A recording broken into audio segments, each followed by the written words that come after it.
evidence incriminating the companies. I would like to be clear that these companies have not been involved in any illegal activities, and I believe that is why the mover of the motion has not tabled any evidence of impropriety with respect to the companies. It does appear to me that the mover of the motion was so meticulous to get all the companies associated with me and my family. It is not possible to get evidence of illegality where there is none. Having said the above, allow me just to mention a few companies because there are many. Regarding the GACHAGUA Foundation, this foundation therefore does not utilize as per the schedule marked Annex RG 11, which is paying school fees for children in Pwani University and other universities across the country. Dorcas Regarding Foundation, because she is not here to defend herself, this is a foundation founded by my wife, Pastor Dorcas, incorporated immediately we came into office as a non-profit making entity for the sole purpose of rehabilitation of drug addicts, widows, single mothers, and orphans. A brief write-up of this foundation, together with its achievements, is annexed herewith as Annexure RG 12. It is in public domain that Pastor Dorcas have been around the country doing work of rehabilitating drug addicts and helping others who have challenges. There are many other companies that are here, but I don't, because this is a house of record, I don't want to bother the members of parliament of going through all of them. I want to probably only talk about Wamunyoro Investments Limited, named after my village in Wamunyoro. This company was incorporated 21 years ago before I became deputy president, and it's a company that holds family property. Mr. Speaker, sir, I have been accused of exerting influence on officials in the Ministry of Lands to issue an allotment letter to Wamunyoro Investments Limited and using the fraudulently acquired documents in support of a court case. My response, Mr. Speaker, sir, and honorable members, I wish to confirm that Wamunyoro Investments Limited has never been issued with any letter of allotment for land in Embakasi. Wamunyoro Investments Limited purchased this land from a third party in the year 2012. The company's ownership of this property has been confirmed through two legal processes. One, a case was filed before the National Land Commission in the year 2016, adjudicated, and a determination was made that this property belongs to Wamunyoro Investments Limited. That was long before I became the Deputy President of the Republic of Kenya. Again, a matter was filed in High Court, case ELC, case number E242 of 2022, which was filed before I became Deputy President. All the documents filed in support of this case were filed in court before I became Deputy President, and no documents have been filed by myself in court upon becoming Deputy President. This being the case, it is not true that I have used my office as Deputy President to manufacture documents filed in this matter.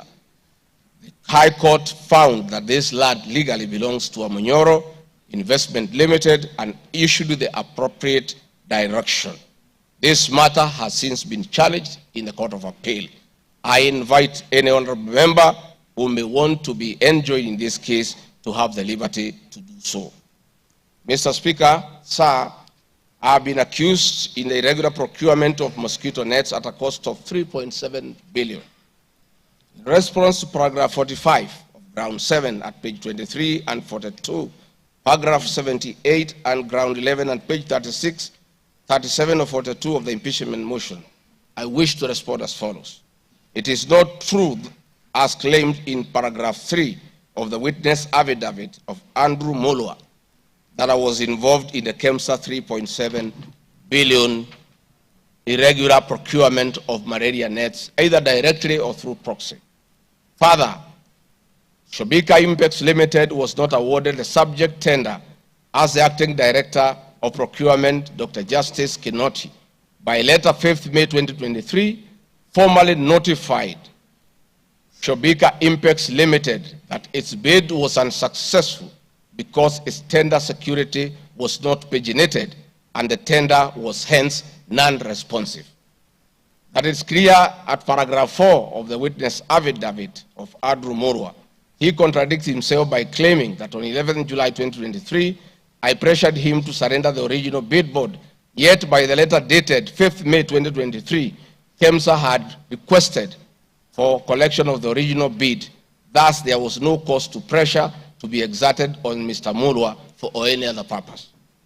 I am aware of a foreign company known as Shobika Impex Private Limited, domiciled in India, and which appointed Crystal Kenya Limited as its local agent in the year 2014, that is 8 years before GACHAGUA became the deputy president.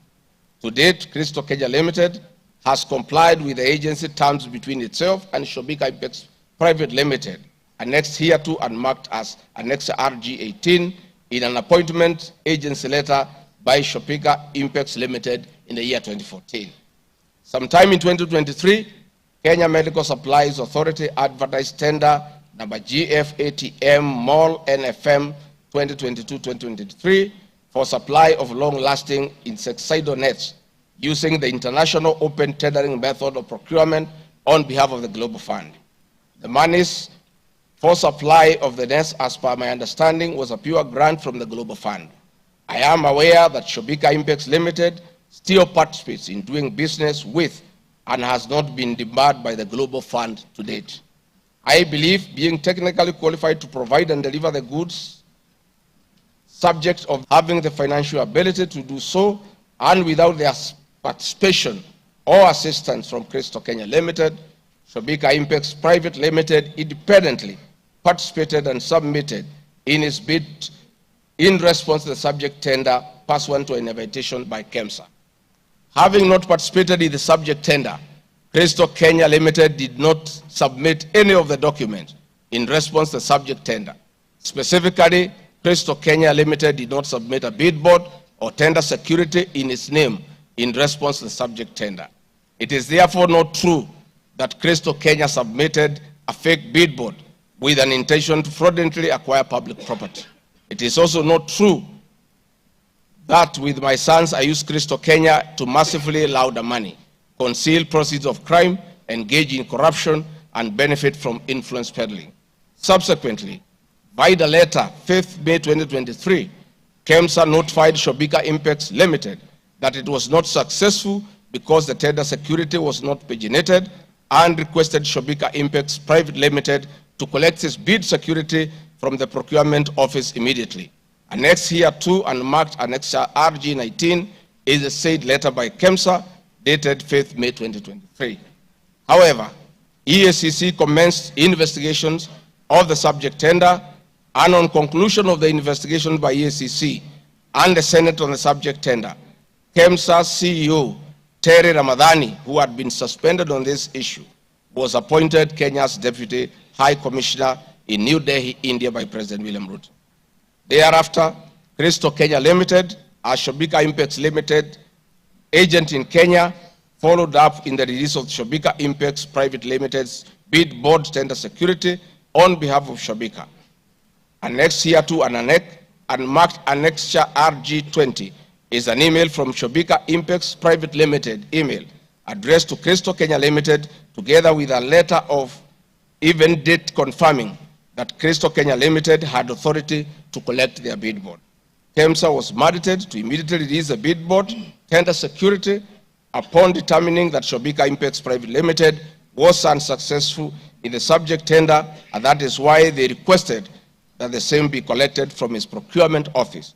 KEMSA did so, as can be seen in its letter dated 11 July 2023, annexed hereto and marked Annexure RG 21 in the said letter by KEMSA dated 11 July 2023.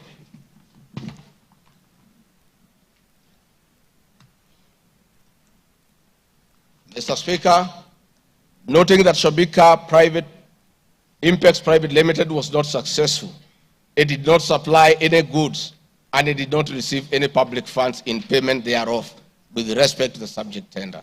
Accordingly, I have not committed any crime under section 45(1), 46, 47(a)(3), and 48(1) of the Anti-Corruption and Economic Crimes Act and Section 2, 3, 4, and 5 of the Proceeds of Crime and Money Laundering Act.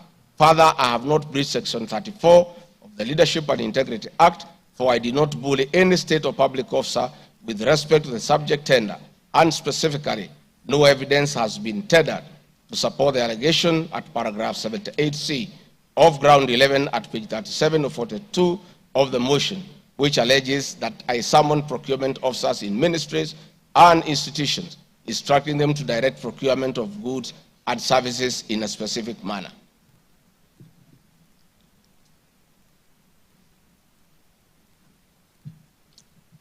I have been accused of unnecessary and expensive renovation of the official residence of the Deputy President in Karen and Mombasa. Mr. Speaker, firstly, I would like to state that funds for the renovation of the official residence were approved and allocated by this Honorable House based on the fact that the premises had been neglected for a very long time when Dr. William Ruto was Deputy President.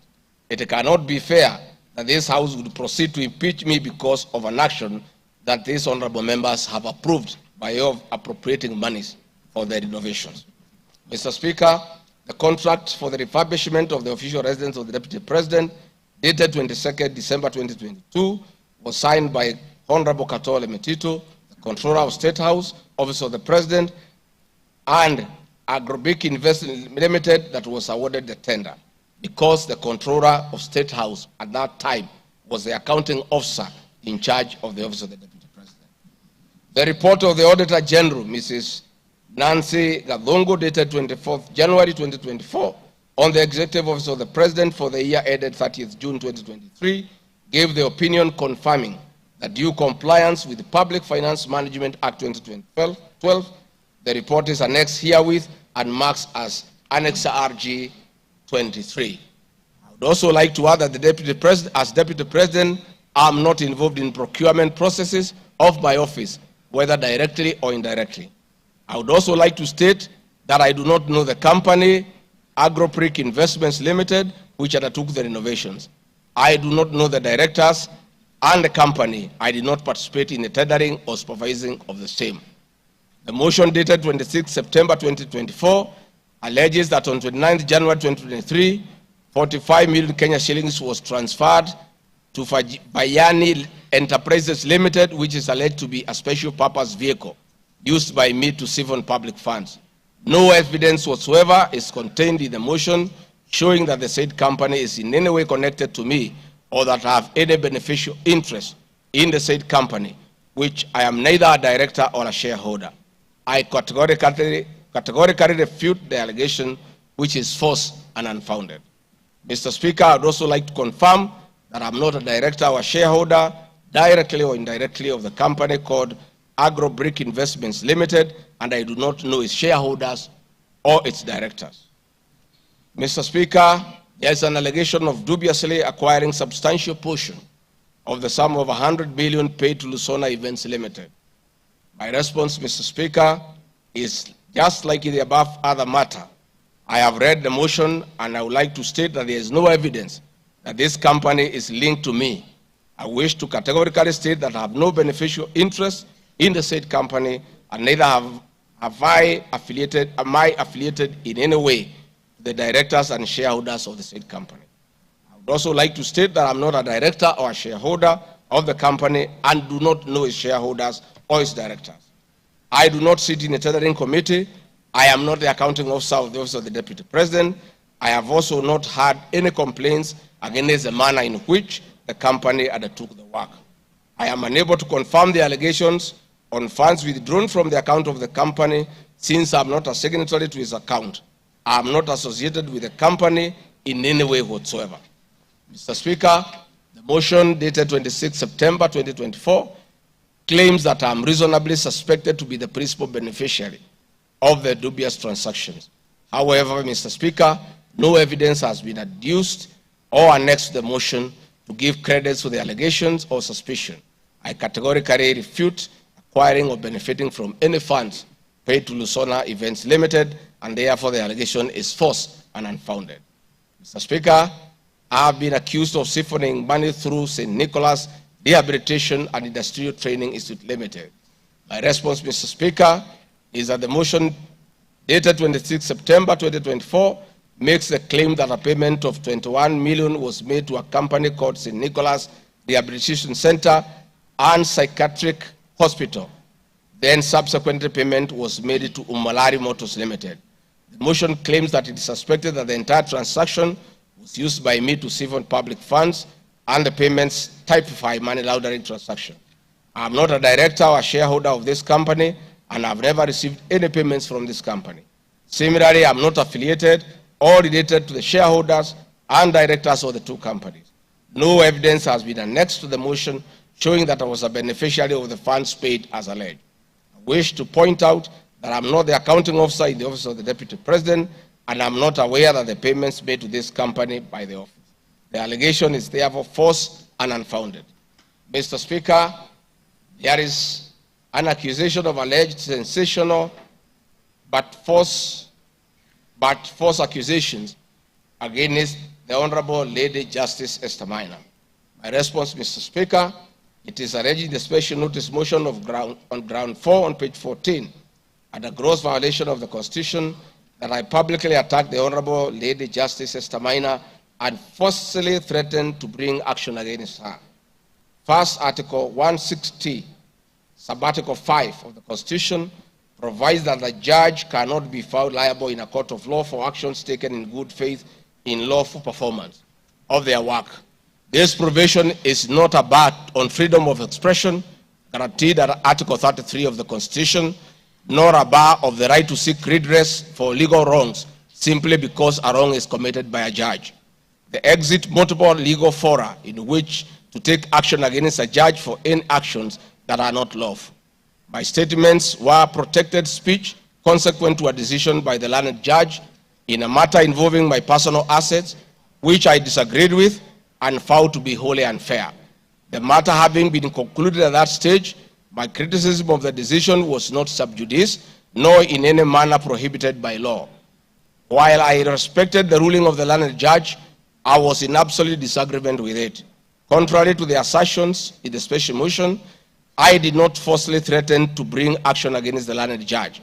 I took actual legal action available to every citizen of Kenya under Article 160B, subsection 2 of the Constitution, which allows any person to petition the Judicial Service Commission for removal of any judge and filed a legal complaint before the Judicial Service Commission, JSC, in March 2024. The complaint being live before JSC, discussion of the conduct of the learned judge in the said manner here would be sub judice. A copy of the complaint is annexed herewith and marked Annexure RG 24.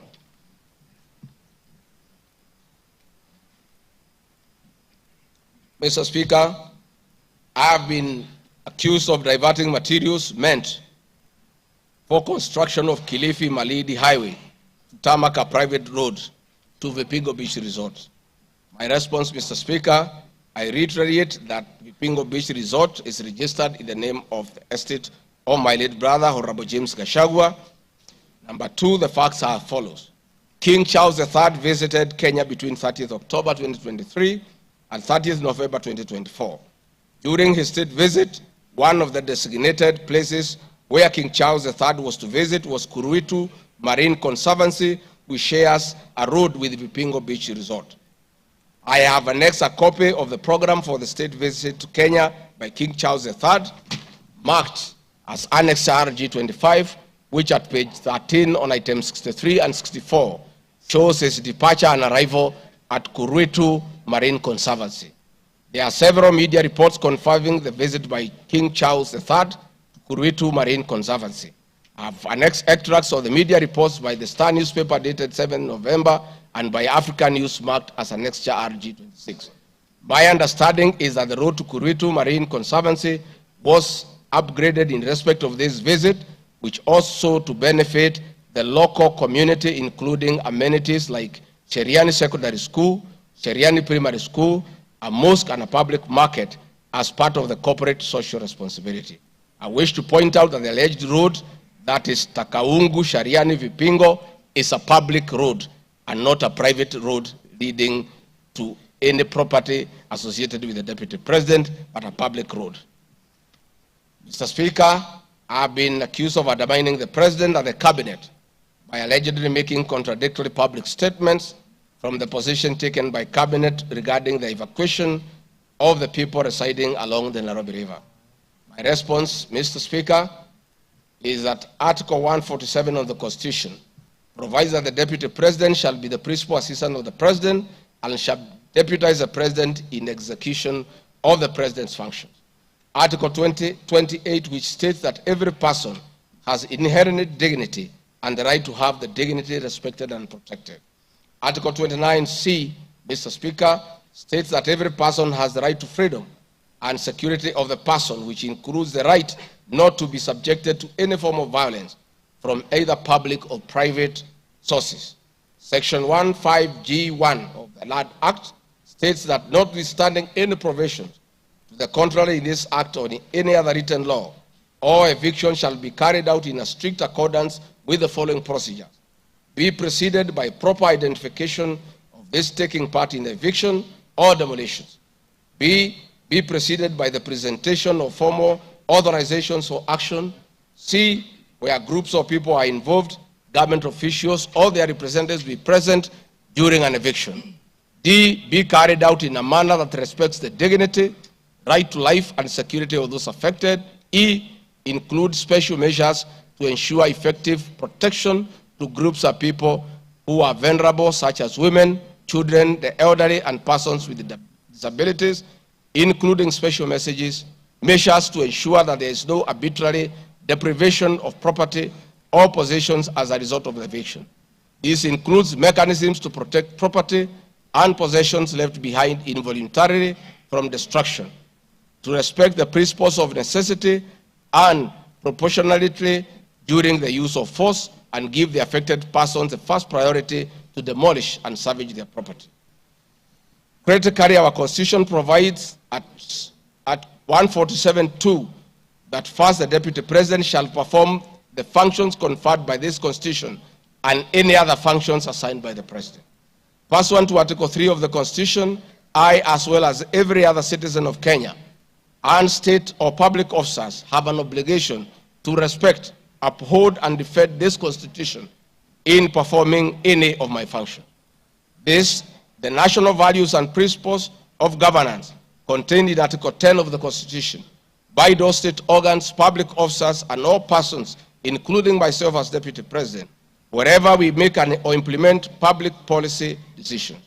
In addition to this matter, Mr. Speaker, these national values and procedures include the rule of law, democracy and participation of the people, human dignity, equity, social justice, inclusiveness, equality, human rights, non-discrimination, and protection of the marginalized.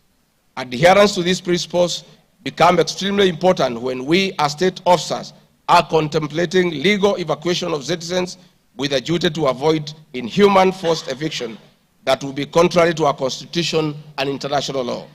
While campaigning with President William Ruto, and subsequently when I was sworn in as Deputy President, the President and I promised as a key pillar of the Kenya Kwanza government that there will be no forced or unlawful evictions, and that all evictions will be human and entail legal compensation. Mr. Speaker, the Office of the Deputy President has undertaken extensive engagement with all parties in regard to cabinet decisions on eviction, which I fully support, including the Nairobi River, which is an entity under the Office of the Deputy President and the County Government of Nairobi. Adherence to these principles become extremely important when we, as state officers, are contemplating legal evacuation of citizens with a duty to avoid inhuman forced evictions that will be contrary to our Constitution and international law. Guideline number 6 of the United Nations General Assembly Guidelines for the implementation of the rights to adequate housing prohibits forced evictions, and that the state should ensure that any eviction under domestic law are fully compliant with international law. The guidelines further require meaningful engagement with communities to ensure that the rights of residents are implemented cooperatively without the need for eviction procedures or police enforcement. Of government directives on the eviction, save for the fact that on being informed that the persons residing along Nairobi River would be evicted and paid 10,000 shillings only, which I and many other Kenyans felt was inadequate compensation for eviction. I insisted that the government should abide by the constitutional dictates and international norms while implementing any cabinet decisions, including eviction, and maintain the dignity of the citizens of Kenyans facing eviction. My statements did not and cannot be construed to undermine the president by insisting that people should not be evicted inhumanly and without adequate compensation. Mr. Speaker, I've been accused of undermining devolution by allegedly holding a meeting in Nairobi Wakulima Market.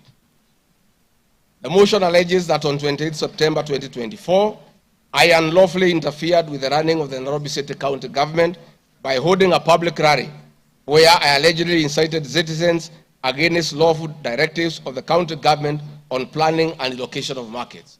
My response, Mr. Speaker, is that the motion alleges that on 20 September 2024, I unlawfully interfered with the running of the Nairobi City County government by allegedly inciting citizens against lawful directives. Article 6(2) of the Constitution provides that the government at national and county levels are distinct and interdependent and shall conduct their mutual relations on the basis of consultation and cooperation. This being the case, it cannot be said that there is a violation of the Constitution when someone from the national government makes a comment on matters relating to county governments. The traders had sought me out to intervene and request the governor on their behalf to dialogue with them and seek a solution to the grievances with regard to the relocation of markets. I request that a video annexed RG video 3 be played for the benefit of members to say what I said.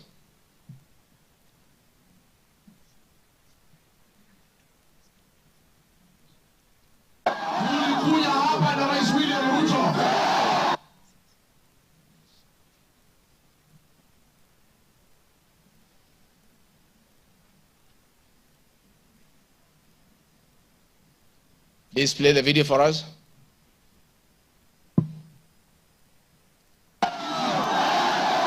Tulikuja hapa na Rais William Ruto, mkatupatia kura.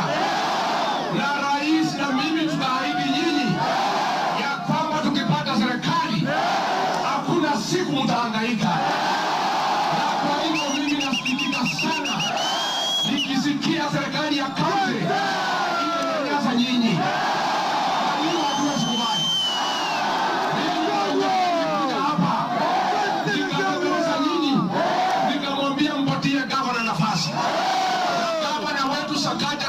Tukakubaliana ya kwamba akiwa gavana wa Nairobi, Rais William Ruto akiweko, mdogo wake, wafanyabiashara wetu watapata nafasi ya kufanya kazi yao. Na mimi nataka kuomba kwa heshima, wale wote ambao tumepatiwa nafasi ya uongozi na Wakenya, tukumbuke ya kwamba tulipata nafasi ya kuongoza kupitia kwa kura ya wananchi. Tukumbuke ya kwamba wakubwa wetu, wadosi wetu ni Wakenya, na hakuna siku tutaweza geuka Wakenya sababu ndio walitupatia nafasi ya uongozi. Si nyinyi mlituandika kazi? Kwa hivyo mimi niseme ya kwamba niliuliza gavana mketi chini, tuwe na mazungumzo, tuwe na maelewano. Watu ni wananchi na wananchi ni watu ya kusikizwa. Mimi niko hapa kumhakikishia ya kwamba nimemuuliza gavana kwa heshima, na mimi sina kiburi. Mimi namuomba akiwa kiongozi wetu hapa Nairobi, asikuwe mtu ya kugeuka watu walimchagua. Mimi nimemuomba na nimemwambia yeye akubali aketi chini. Akubali aketi chini na kamati. Hii soko ime... Thank you, Mr. Speaker. My counsel has just drawn my attention that in my earlier explanation on Nairobi River, I have a video 1 and 2 that I would like you to play so that I buttress my point on what I meant. Please, Video 1 and 2. People of Kenya to work hard. We don't have a choice. Once we try to fix this economy and create a good working environment where we don't criminalize enterprise, where ordinary Kenyans are allowed to work, where businessmen are not harassed by KRA,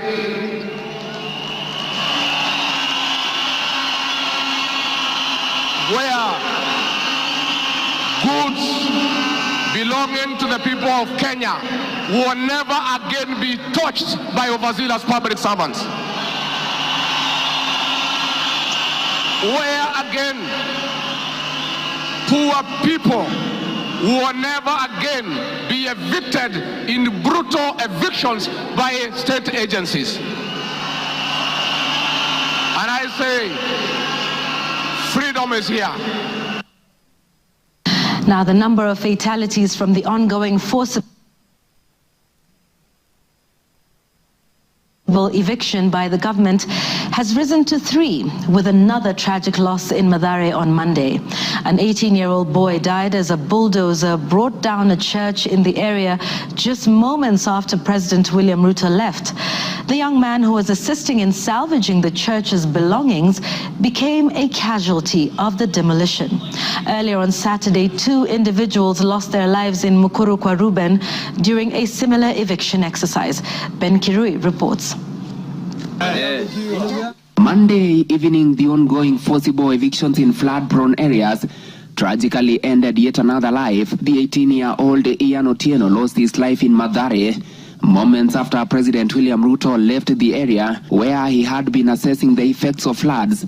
Bulldozers descended on homes near riverbanks, flattening structures marked for demolition. Winnie Makinda, Ian's mother, struggled to comprehend the loss of her son, a candidate in this year's KCSE.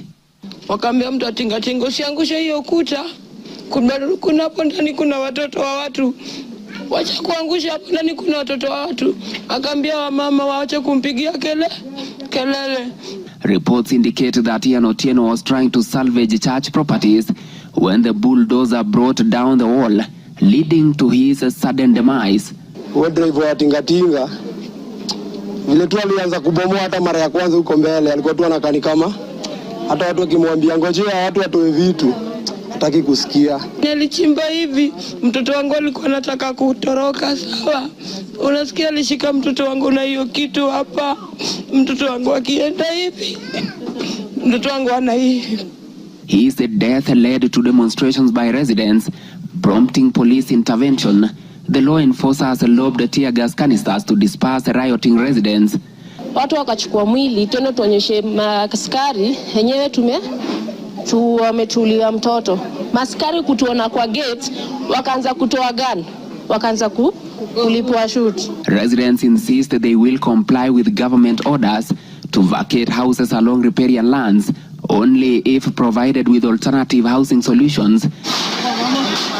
Saturday's demolitions in Mukuru kwa Ruben claimed 2 lives and injured 3 others, sparking outrage among residents who blamed the government for forcible evictions despite many not yet being relocated. Last week, the government mandated the evacuation of all residents from risky areas within 48 hours, including those near dams, those in areas prone to mudslides, and Kenyans residing on riparian lands.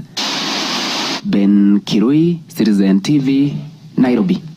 Hakuna tena mambo ya evictions katika Nairobi. Kama kutakuwa na maneno, ni maneno ya relocation ambaye itakuwa ni kwa utaratibu bila ya mwananchi kuvunjiwa nyumba. Uwezi kutoka nyumbani alafu unarudi jioni unakuta masufuria barabarani na blanketi sijui imekaa wapi. That one will not happen again. We want to make sure that we are an orderly, humane society that respects the right of everybody, irrespective of who they are or irrespective of their financial status. We are all equal before the Constitution. Tumekubaliana watu wa Nairobi? Vijana tumekubaliana? Thank you, Mr. Speaker. That was President William Ruto talking the same language as his deputy, that brutal and forceful evictions have no place under this administration. We have seen a video of brutal eviction. We have seen young children crying in tears. The Deputy President is being accused of undermining his boss by just doing what his boss said, that we should never forcibly, brutally evict the people of Kenya. Mr. Speaker, the leadership of Nairobi business traders approached me sometime in March 2024 at the official residence to discuss multiple issues affecting business and requested engagement in the solution and intervention on these issues. Consequent to this meeting, I directed that short, medium, and long-term strategies be undertaken, coordinated by the Office of the Deputy President, to address the issues raised that cut across various agencies, including KRA, Kenya Post Authority, Anti-Counterfeit Authority, Kenya Bureau of Standards, the National Police Service, and the Kenya Copyright Board. On 11th April 2024, the Small Traders and Government Agencies Technical Committee, coordinated by my office, held a meeting to discuss issues raised by the small traders, including Muthurwa Market, attended by the Office of the Deputy President staff, in a supportive role in keeping with the draft framework of cooperation and engagement between the government, the Nairobi City County Government, and Nairobi business traders. Subsequent this, Mr. Speaker, is clear that my office have been having meetings with the Governor of Nairobi on various matters affecting the people of Nairobi, and hence the Deputy President cannot be accused of undermining devolution. Mr. Speaker, I've been accused of undermining devolution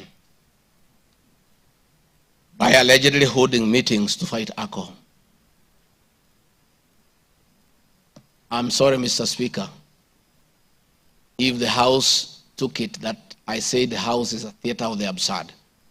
I was talking about this specific charge of undermining devolution by holding meetings to fight alcohol to be discussed in this House.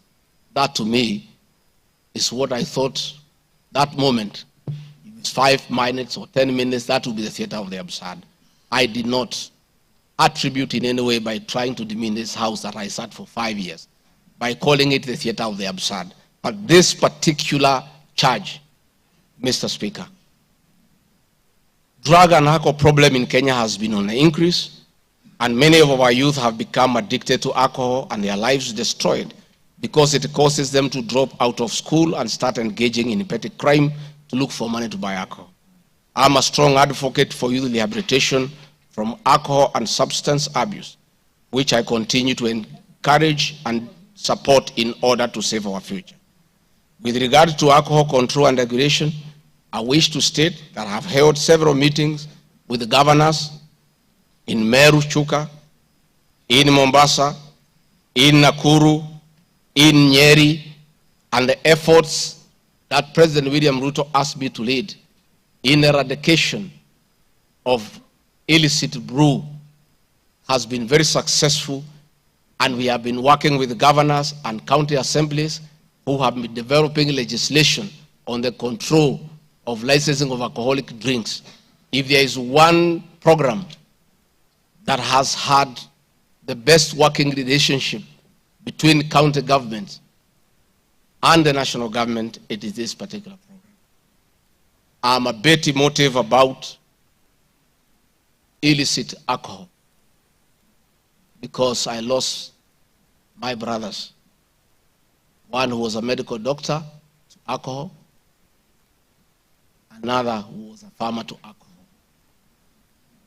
I take it passionately. I don't know who complained about this particular charge.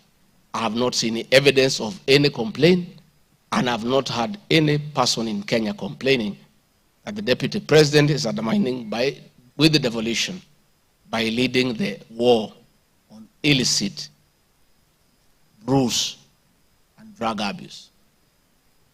Whatever this House decides tonight, and the other subsequent House, whatever happens to regarding GACHAGUA, whether he's in or out of office, this war must continue and must be won for the sake of our children. I want us to watch video number 4, RG4. leaders, those of us who have been elected, Madam Waiguru, Governor Kahiga, Badilisha, Kangata, Wamatangi, what shall we tell our people? Where are we? What shall we tell the people who elected us? When we meet them, what shall we tell them? When our children got wiped out by alcohol and drugs, where are we? We'll have nothing to say. Dede Nyoro, Kimani Ichung'wa, Madenge, mutaambia watu nini? Mukami, mutaambia watu nini? So please, this forum here today, let us be open and candid. Speak from your heart. Let us know what ails us. What is it must we do? We have the support of the president and he is waiting. He has told me by 7 p.m. today, he wants a report. He cannot accept the situation. He cannot. Neither can I. And none of you should accept this situation. It is not right. It is not fair. It is not acceptable. We must deal with it as leaders. And we are here, we are all leaders. As an OCS, you are a leader. That's why you have been given that responsibility. As an ACC, you are a leader. County Commissioner, wewe ni kiongozi. DCIO, wewe ni kiongozi. Sisi ni viongozi. Na juu ya hayo sisi ni wazazi. Tafadhalini, tukubaliane, tutafute suluhisho. Na tukipata, tuende tufanye kazi. It is possible. It is doable. It is something that we can do. Thank you, Mr. Speaker. It's very clear that the meeting had all governors, members of parliament who are present here today, policemen, everybody, and we are all in agreement that the war must be won. It cannot, but the deputy president should be impeached for leading the war on alcohol. Sensational statements against the National Intelligence Service, its Director General, and officers. Mr. Speaker, during the assumption of office, I took an oath of allegiance in the following terms. Oath or solemn affirmation of allegiance to the President, Deputy President. In full realization of the high calling, I assume as Deputy President of the Republic of Kenya, I do swear solemnly affirm that I will be faithful and bear true allegiance to the Republic of Kenya, that I will obey, preserve, protect, and defend this Constitution of Kenya, as by law established, and all other laws of the Republic, that I will protect and uphold the sovereignty, integrity, and the dignity of the Kenyan people. So help me God. That is the oath that I took in Kasarani. Article 239, Article 3 of the Constitution provides that in performing their functions and accessing their powers, the national security organs and every member of the national security organ shall not act in a partisan manner, further in the interest of a political party or cause, or prejudice a political interest or political cause that is legitimate under this Constitution. Article 239, Subarticle 5 of the Constitution provides the national security organs are subordinate to civilian authority. In relation to this allegation, I wish to state that the National Intelligence Service holds a very critical role in ensuring the safety and security of our country. They are responsible for gathering intelligence and share it with all our law enforcement agencies to ensure that the country is safe at all times.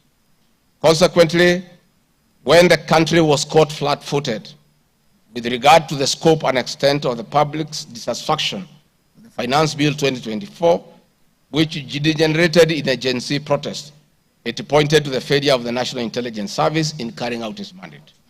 I am persuaded that the National Intelligence Service ought to have known beforehand that the public was completely opposed to the Finance Bill, and they ought to have briefed the President before the protest began, and this would have caused a change of tact by government regarding the proposed bill, and the protest which culminated in the loss of innocent lives and destruction of property could have been avoided.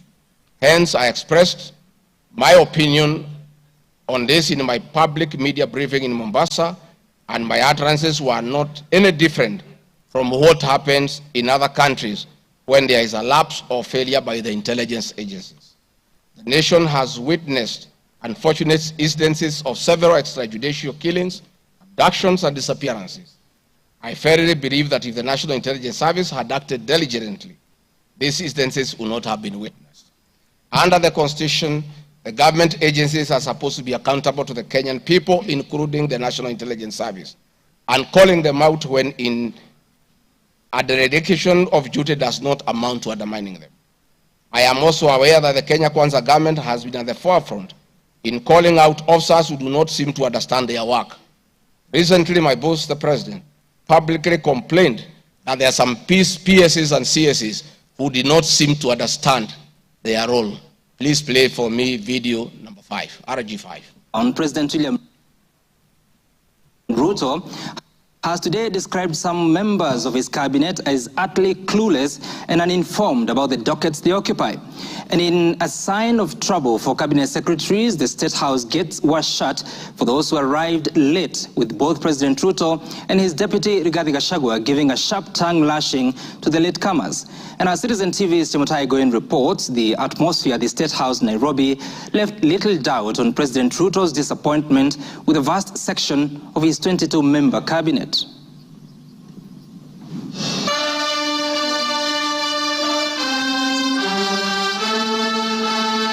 A cold morning in Nairobi, but the seats on the State House grounds came ultra-heated, particularly for cabinet secretaries. The cabinet members came here to sign performance contracts, but the oral appraisal of the day spurred anything between trouble and outright doom. If you cannot keep time with your employer, you have basically dismissed yourself. I mean, it's just as simple as that. So, for those who came late, who are members of the executive, I will be expecting a written explanation, and it should not include matters of traffic.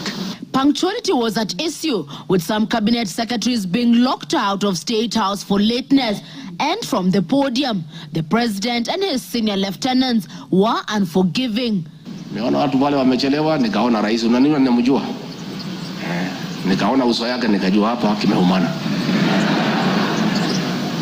Sababu leo ni siku ya performance contract. Ile siku muhimu sana ya kuja kuweka. Na wewe umefika pale, rais amekaa. Tayari amekaa na ndiye rais wa Jamhuri ya Kenya. Wewe umechelewa ukiwa kuona nani? Who else have you gone to see? One of the things we need to learn in our performance contract is to beat the traffic. For the 19 cabinet secretaries present, the atmosphere at State House progressed from bad to worse as President Ruto and his deputy Rigathi Gachagua issued a blistering assessment of the performance of the cabinet members.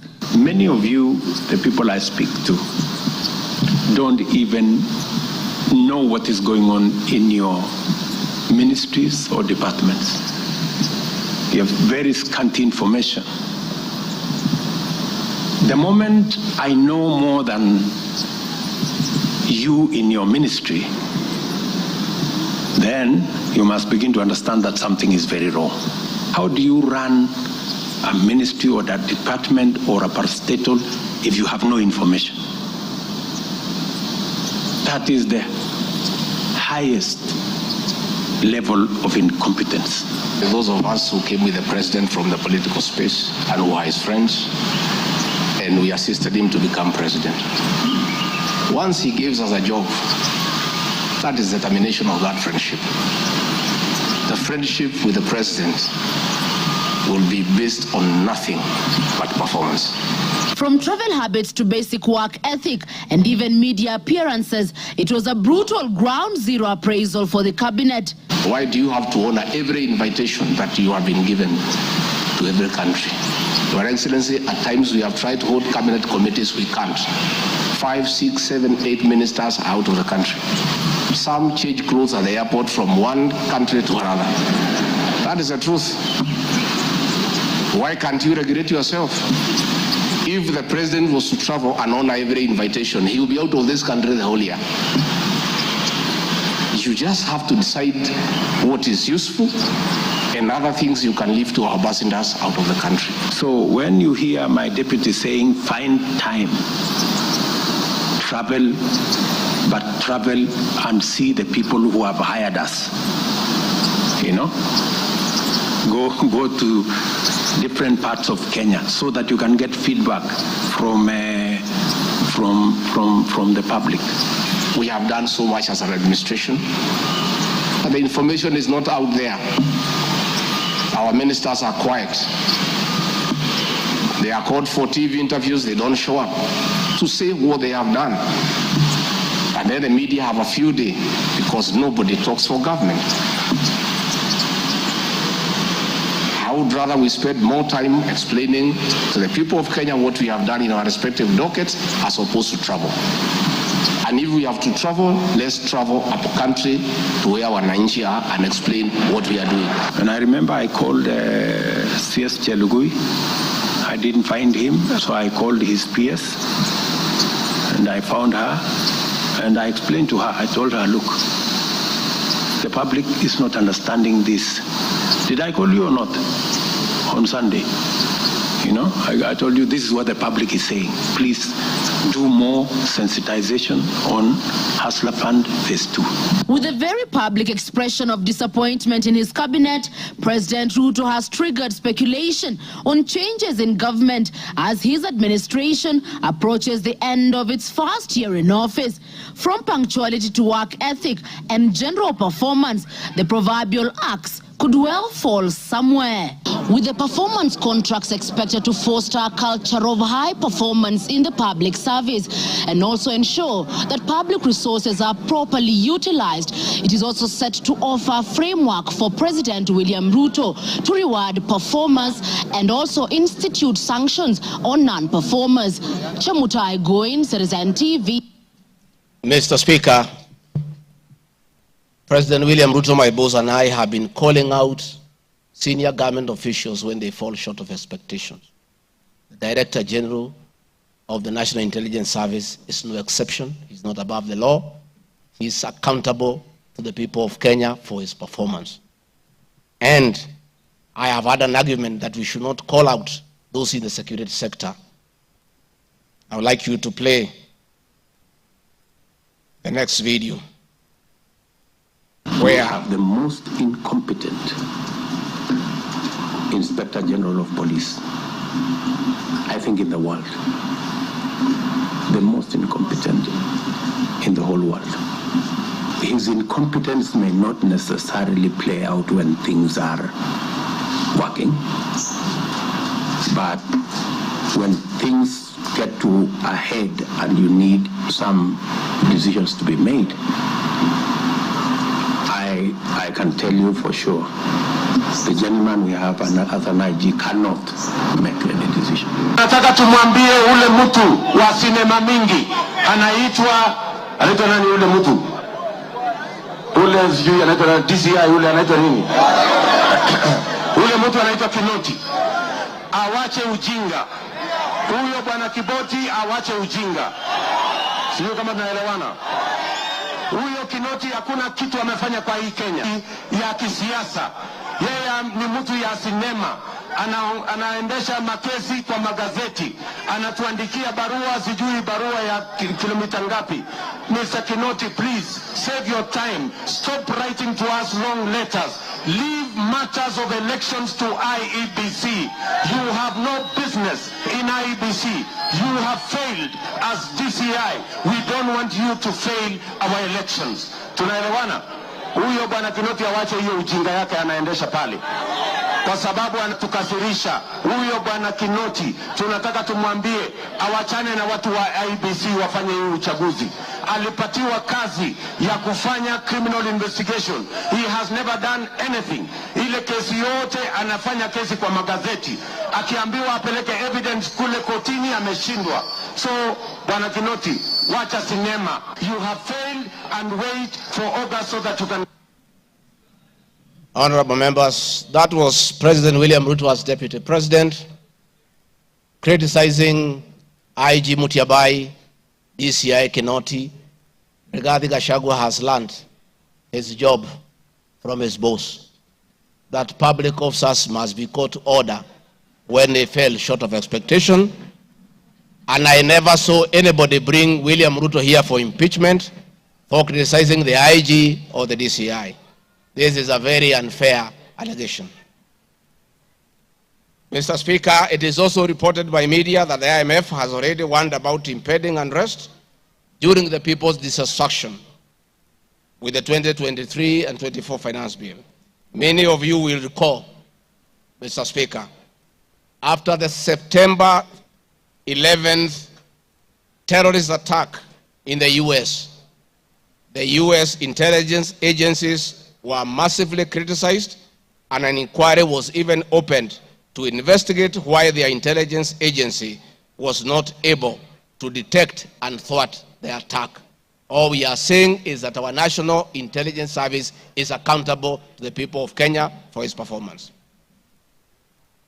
Mr. Speaker, conniving with cartels in the tea sector to block KTDA from implementing guaranteed minimum return, Mr. Speaker, I am yet to see a shred of evidence to that effect, and I have nothing to say. I have seen an allegation that we have not been able to do coffee reforms, Mr. Speaker, out of my work, coordinating coffee reforms. The Cooperative Bill 2023 and the Coffee Bill 2023 is before this House. I request this House, after these impeachment proceedings, to embark on those two bills so that the coffee farmers can realize the full benefit of the coffee reforms that we have initiated. There is another allegation that I have taken control of a local cooperative society in Madeira constituency. I don't know the name of that constituency, of that cooperative. It is false. I am yet to see any evidence. I have nothing to say because there is nothing to be said. On the issue of shareholding, which I think members are interested in listening to, I listened to you this morning, and it was quite emotive. By virtue of provisions of the third schedule of the Political Parties Act, the constituent parties of the Kenya Kwanza coalition entered into various agreements which were deposited with the Speaker of the National Assembly and the Speaker of the Senate for purposes of Article 108 of the Constitution of Kenya. The following were members: UDA, ANC, Ford Kenya, PA, Farmers Party, Chama cha Kazi, Communist Party, Economic Freedom Party, Service Party, Tujibebe wa Kenya Party, Umoja na Maendeleo Party of Kenya, and the Democratic Party of Kenya. In accordance with the provision of Clause 3, Schedule 3, a power sharing agreement and development agenda for the certain regions of Kenya, I attach copies of these agreements, RG 32. All those agreements talked about specific regions. The leaders who appended their signatures canvassed issues of appointments to do with specific regions. Power sharing agreement between UDA and ANC and Ford Kenya, for example, say that the UDA would nominate the coalition president, the presidential and deputy presidential candidates that was honored. The president would guarantee the stature, the dignity, and financial and operational autonomy of the office of the deputy president, which I have been insisting on because it's part of the coalition agreement. The ANC would be allocated the position of the prime cabinet secretary, which has happened. Ford Kenya would be allocated the position of the Speaker of the National Assembly, and that is why Honorable Masika Wetangula sits here today.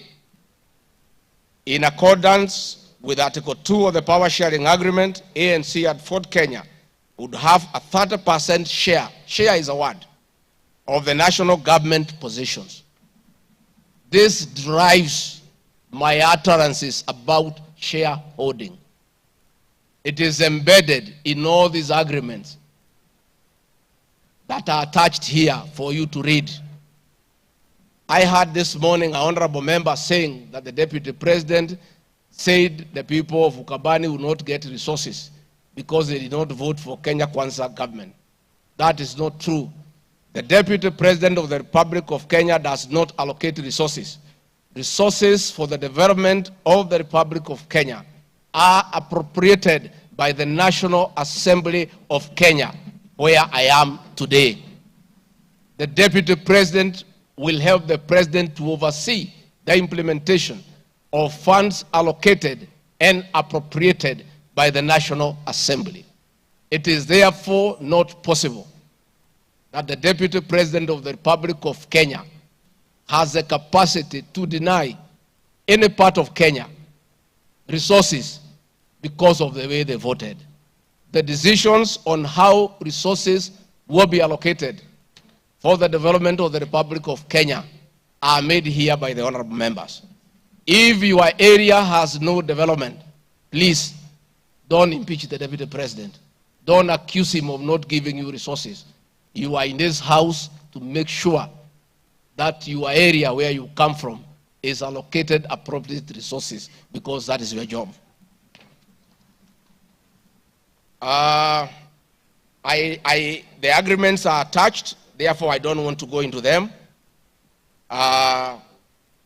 Let me say my speeches on the shareholder issue were informed by the aforesaid power sharing covenants, which are founded on law, having been deposited with the registrar of political parties, and lessons learned from the well-known disputed 202 NAC power sharing agreement.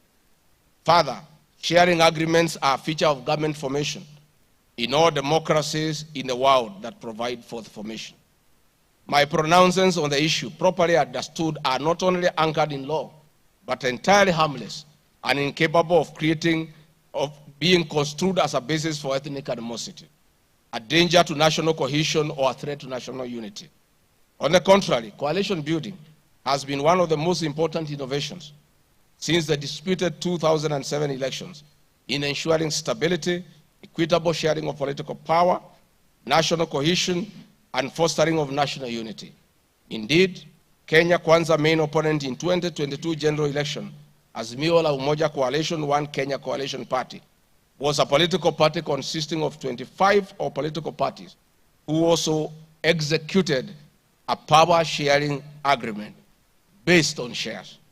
I'm also aware that the Jubilee Coalition that executed a 50-50 power sharing agreement between TNA party and URP party for 2013 general election have thus not violated section 13(1)(a) and 62 of the National Cohesion Integration, nor has this commission summoned me to explain any of my comments and how it can affect cohesion. However, notwithstanding the said power share agreement, upon election as Deputy President, I went out of my way, as required by the Constitution of Kenya, to serve all Kenyans regardless of their political preferences during the election or ethnic origin. I now produce the following video showing some of my speeches all over the country as marked RG Video 7.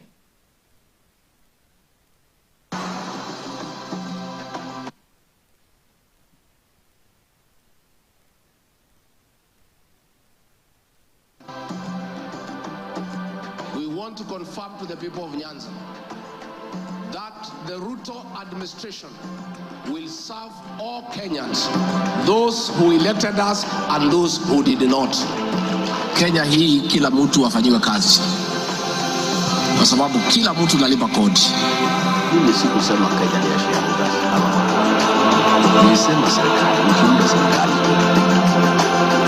wale wanakusaidia kuongoza, unatakiwa uweke wengi wale walikuamini na wale walielewa manifesto yako.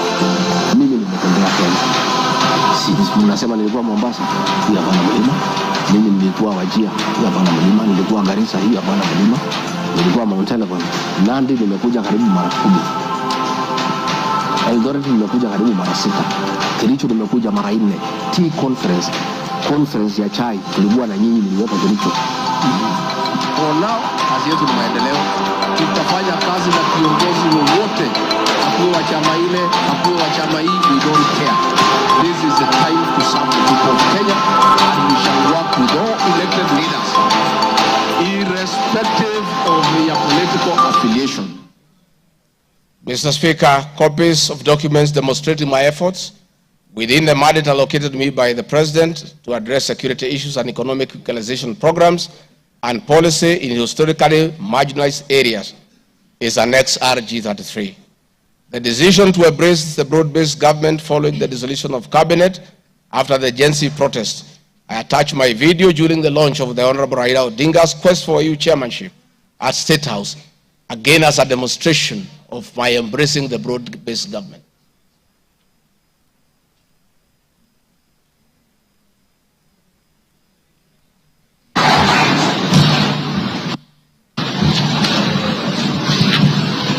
Your Excellency, Dr. William Ruto, President of the Republic of Kenya and Commander-in-Chief of the Defense Forces, Your Excellencies, Heads of States and Government present, Your Excellencies, Ambassadors and High Commissioners and members of the Diplomatic Corps, Heads of Delegations, Members of Parliament and all dignitaries present, good morning. Your Excellency, let me say this is a great moment for our country. What a day, what a moment. We are here, Your Excellency, as a country to unveil Kenya's finest to go and lead Africa. It's a proud moment for this country. And I want to say, Your Excellency, the people of Kenya have been united to a man by the candidature of the Right Honorable Raila Odinga to be the chairperson of the African Union Commission. This is a quest that has brought pride to our nation. And I would like to tell the leaders here from Africa and the representatives that as a country, as we present the Honorable Raila Odinga to be our candidate, it is because Africa, our motherland, deserves the best.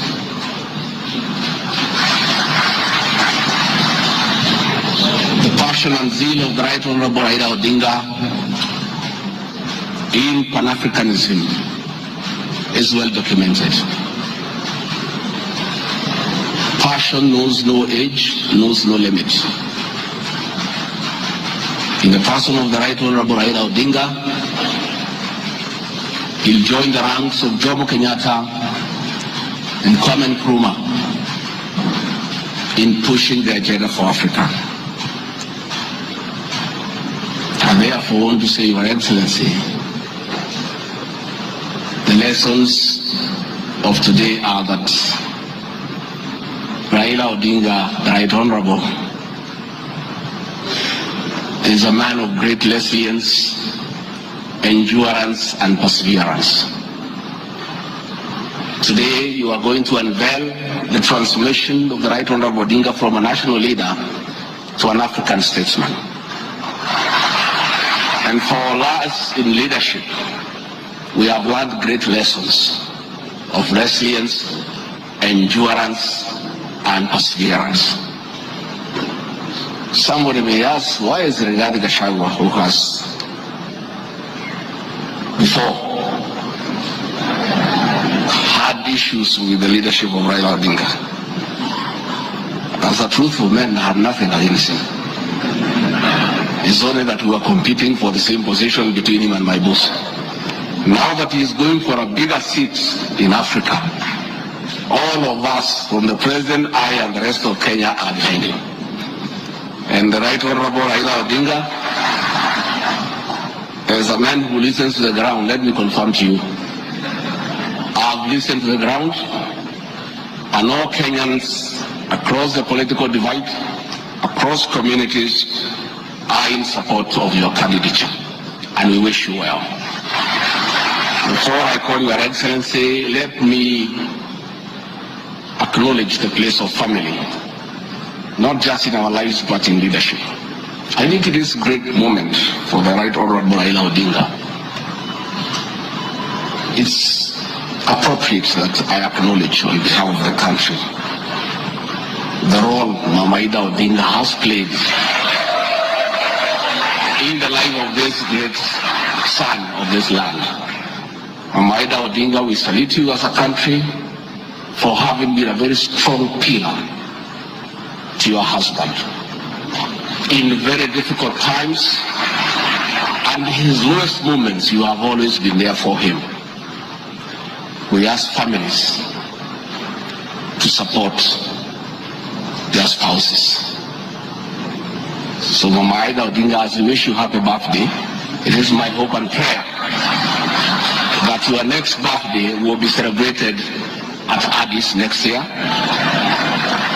And if you invite President William Ruto to come and he's not able to come, Mr. President, I'll be very happy for you to send me to represent you in that great birthday. We therefore want to say as a country, it's a great moment.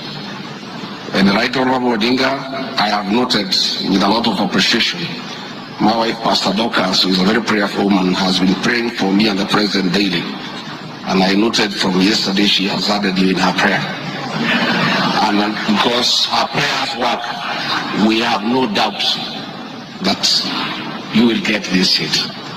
Mr. President, it is now my honor to request you to come and anchor Kenya's finest and embark on a journey of transformation of the Right Honorable Raila Odinga from a national leader to a great African statesman. Thank you, Mr. Speaker. President William Ruto has many times appreciated my people issues and has repeatedly pronounced himself. Let me have the video number 9. And speaking of deputies,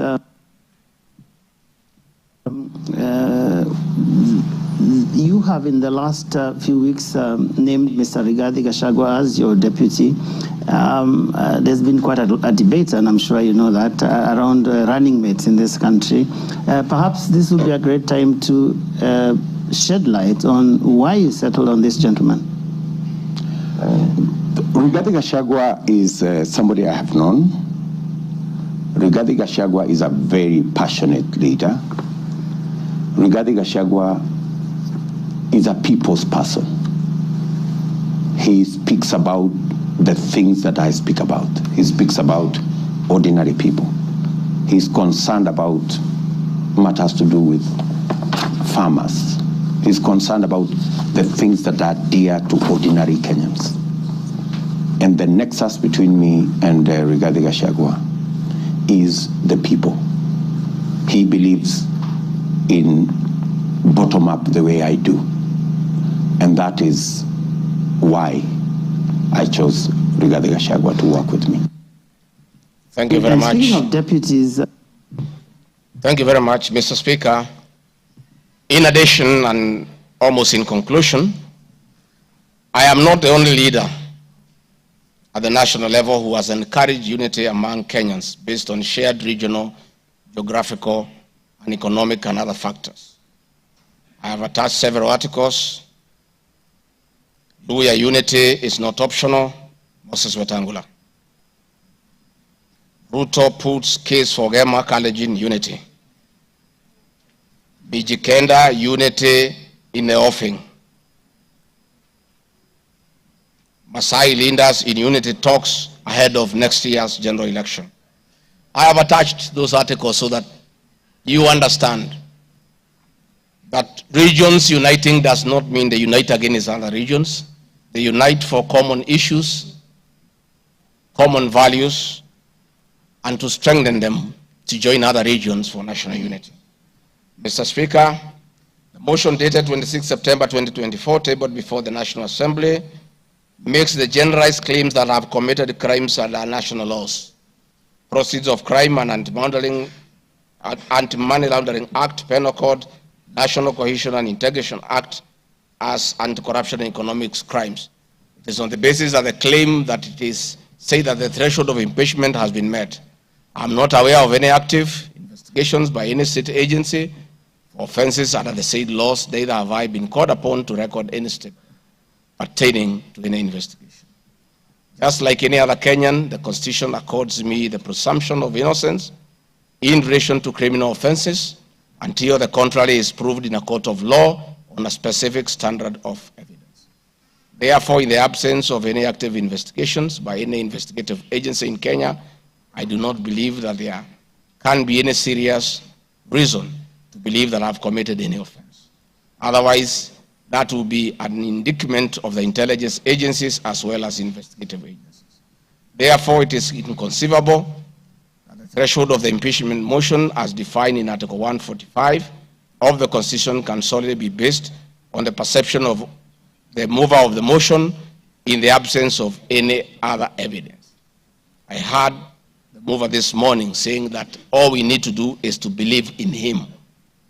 I believe that cannot be the position. We need actual evidence against the Deputy President. The net effect of the impeachment of this basis of allegations of criminal offenses, whose evidence has not been tried and tested in court of law or by bodies mandated to investigate, would be to disqualify me from the possibility of holding public office in relation to Article 99(3 without the benefit of due process of law and exhaustion of the systems of appeal as provided in the Penal Code. Mr. Speaker, I do not wish to respond to the issues I had this morning that are outside the motion. I want to confirm that I have tremendous respect for Kenyan women, and I have never disrespected them. What has happened is that as politicians, there is always propaganda to undermine somebody. I call upon anybody with evidence that I've ever disrespected that person to come out and provide that evidence. I had my very great friend, the Honorable Faith Getau, say that I disrespect women. Many times I've been to Nyandarua. I've referred to Honorable Faith Getau as Ngatha. Ngatha is a Kikuyu name for a woman of great respect. That I have done countless times, is on video. Finally, the Honorable Bose Sholei, I heard what you said in Eldoret. I heard this morning that you said I should be charged with treason. But my sister, me, I'm a grateful man. I remember, and I'll never forget, during the last administration when I was arrested on fabricated charges for standing with the President William Ruto against the wish of the government at that time, Gladys Bosholai came and sat with me at DCI headquarters, brought me tea, brought me lunch, sat with me, comforted me. At court, she coordinated the collection of 12.5 million shillings as my cash bail. She came to see me in Gigiri for 4 days and had very kind words for me. Despite what you have said, my sister, I do remember that one good thing that you did for me, and I'll love you and cherish you for the rest of my life. Finally, Mr. Speaker, as I wind up, I want to appeal to this Honorable House to consider the allegations against me by the mover of the motion, weigh it against the attached evidence, weigh it against my defense and the attachments and the videos that I've played in this house. And exercise your mind and exercise your discretion. Search your conscience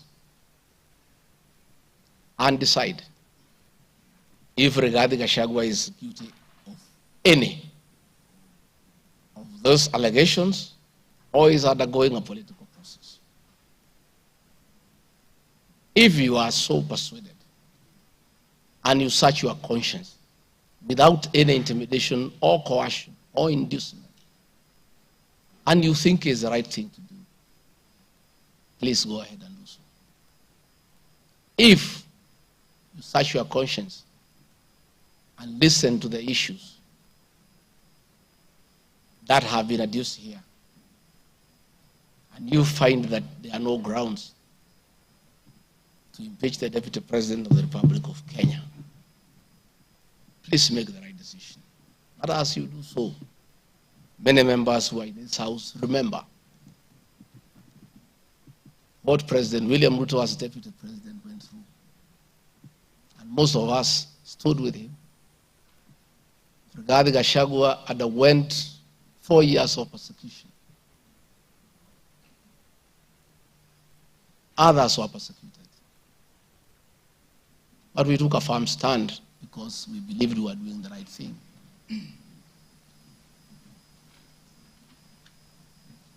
His family underwent humiliation. His friends underwent humiliation. He was a haunted man. And on Inauguration Day, he pronounced himself that freedom is here.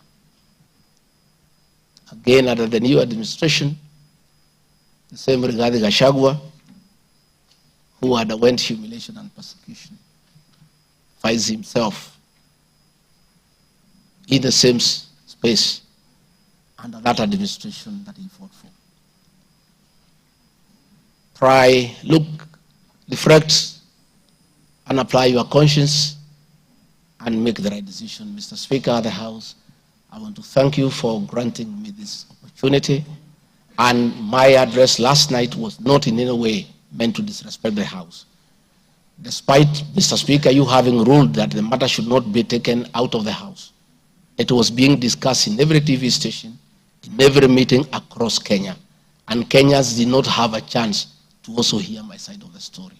So I decided, since the accusations against me were everywhere in the country, the people of Kenya, and more so those who voted for me and President William Ruto, deserved also to hear my side of the story. I have tremendous respect for the National Assembly and your ability and capacity to make the right decision. Mr. Speaker, I want to thank you. Asanteni sana. Thank you very much, Deputy President. Thank you very much, Deputy President. I'm sure your fears that you will not be heard fairly have been allayed. You've been heard in absolute silence.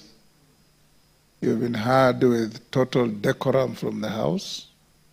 And members, I salute you for the display of your legislative maturity in giving an opportunity to a subject to a motion in the person of the Deputy President to be heard. What is it, Rosa? The proceedings are still going on. Who is praying? Yes, Senior Counsel. These proceedings are still going on. Yes, indeed. Mr. Speaker, this is a House of Record, and I had wanted to rise under Standing Order 65, 67A, and 67B. Two of those points you've already covered, Mr. Speaker. It is important that the record reflects that although the standing orders do not require that we listen to the witness in silence, indeed we did. Yes, absolutely. Secondly, that there was compliance with the Standing Order 67B2 in giving the witness a maximum of 2 hours. But there's a third one, Mr. Speaker, which I think should go on record. Standing Order 67A also requires that the witness be entitled to appear in person or with counsel. I see that the witness has appeared with at least 3 counsel, all of whose names should come on record, so that the record shows that counsel were actually allowed to the chamber. I see my friend Advocate Ongoya, my friend Advocate Njiru, so that there is no incompleteness of the record. I beg, Mr. Speaker. That is a fair comment. Counsel for the Deputy President, without making any unhelpful speeches, just put your names on record. I'm sure you have a team leader. The team leader will introduce himself and introduce his accompanying colleagues. Ongaya. Thank you so much, Mr. Speaker, sir, and thank you so much, honorable members. The team representing the Honorable Rigathi Gachagua, the Deputy President in these proceedings, is as follows. Honorable Paul Kibugi Muite, Senior Counsel, Mr. Victor Swanya Ogeto, my name is Elisha Ongoya, Mr. George Sakimpa, Mr. Ndegwa Njiru, Mr. George Wandati, Miss Faith Waigwa, Mr. Murigi Kamande, Mr. Amos Kisilu, Mr. Eric Kiprop Naibei, Miss Julia Omwamba, Mr. Tom Maina Masharia, Mr. Willis Echesa, and Mr. Andrew Moga. And that is all. Thank you. And apart from the three of you, the rest are within the precincts of Parliament? Are within the precincts of Parliament, save for Senior Counsel Paul Kibugi Mwite, who sought to be excused from attending today, but is part of this team, and we are under his supervision and guidance. Thank you. From here, we'll proceed as follows. Deputy President, if you wish to leave, you are at liberty to do so with your team.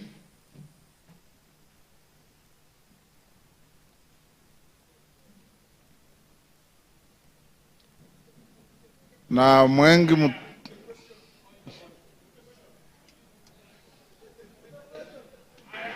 Yes, Kaluma. I thank you, Honorable Speaker. Honorable Speaker, our prayer at the end says that we always be fair to those who are committed to our church.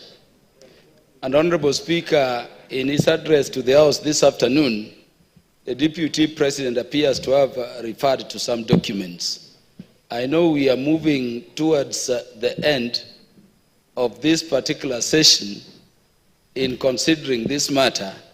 And Honorable Speaker, I want to thank you for upholding Article 47 of the Constitution on the right to fairly and secure procedural fairness to every party as required by our Constitution. I wanted to ask Honorable Speaker that so that we consider what the Deputy President is saying in the documents, would I be in order to request the indulgence of the Speaker within the provisions of Standing Order number 1 to adjourn for at least 10 minutes so that we consider what the Deputy President's documents have and come back and make the decisions we need to make.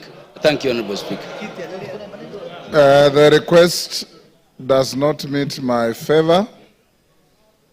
Where's Mutuse? Mutuse, you have 30 minutes to reply before I call the minority leader and the majority leader. Will you exhaust your 30 minutes or you want to share out to anybody? I got an indication that you wanted to share 10 minutes to Kaluma. Pardon? I know. I am organizing the process. He's not going to be... I'm aware, Robert. Mr. Speaker, I will share 10 minutes to senior learned friend Mr. Peter Kaluma, 5 minutes to Deputy Majority Leader, who was my seconder, and I will utilize the rest, which is 15 minutes. Yes.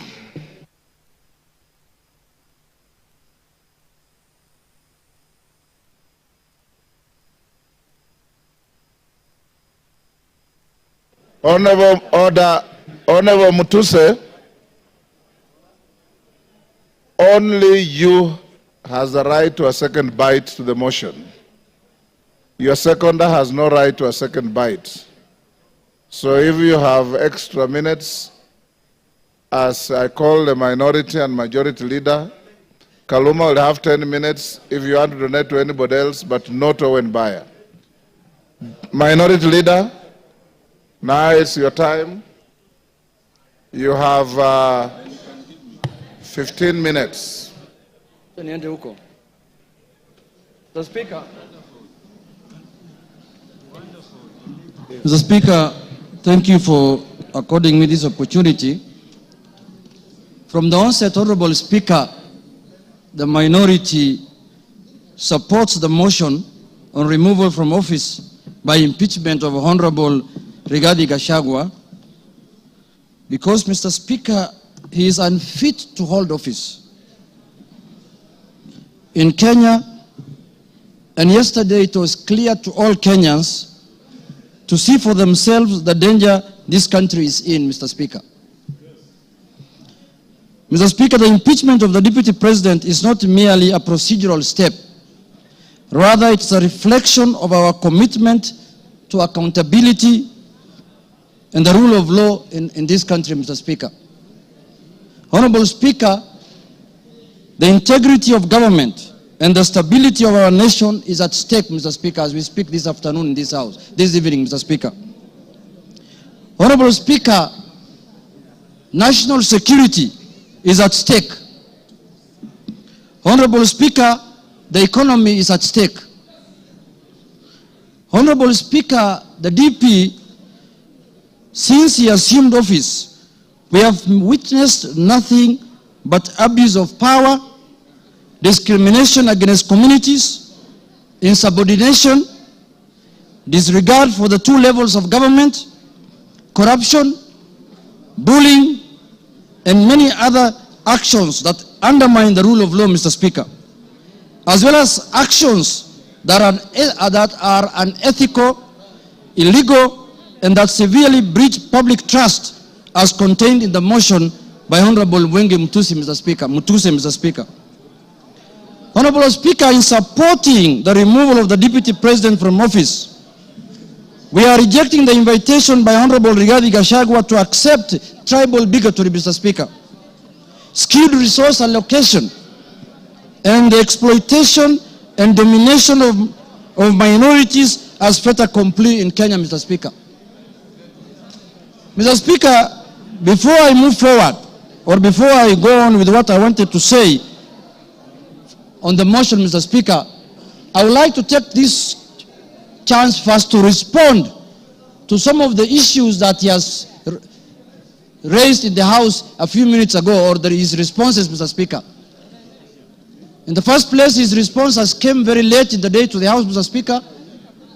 He tabled his response at 4 p.m. in the evening today, Mr. Speaker, and he should have done it either yesterday evening or this morning, Mr. Speaker, so that the House can get enough time to peruse what he has said, Mr. Speaker. Mr. Speaker, one of the grounds that is being accused of Mr. Rigathi Gachagua for impeachment, Mr. Speaker, is the issue of what he calls shareholding, Mr. Speaker. He has said Kenya is a company with shareholding.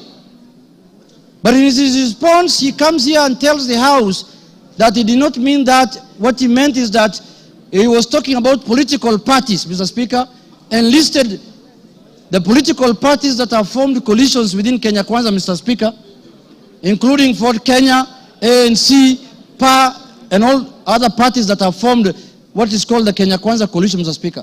Mr. Speaker, I want to contradict what he said by saying that political parties are national in nature.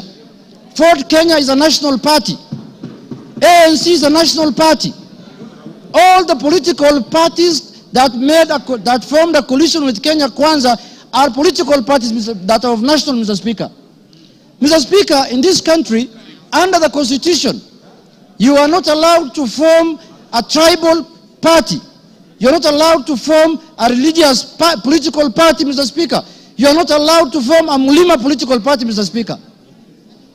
That is very clear in the Constitution, Mr. Speaker. And if the Deputy President is not aware of that, I can read out for him, Mr. Speaker.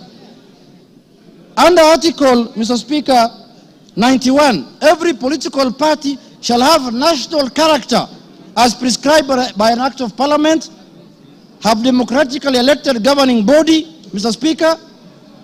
And it also says in Part 2, a political party shall not be founded on a religious, linguistic, racial, ethnic, gender, or regional basis, Mr. Speaker, or seek to engage in advocacy of hatred, like what he does sometimes, on any such basis, Mr. Speaker.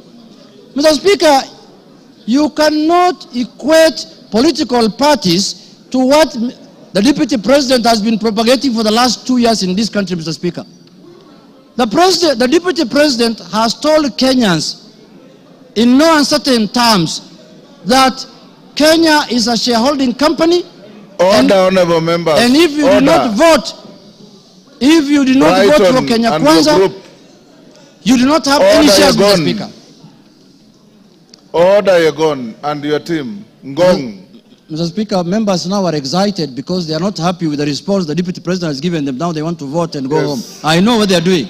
I know, but let's prosecute the matter. We have to respond to the issues he has brought to the House, Mr. Speaker. Mr. Speaker, political parties are not equal to regional and ethnic,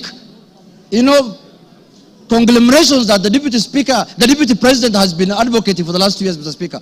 Mr. Speaker, I want to give him a good example like ODM. ODM has sent the other day 6 experts under the broad-based government, Mr. Speaker. 6 experts. Where are those experts coming from? One is from the coast. Beatrice the school is from Turkana.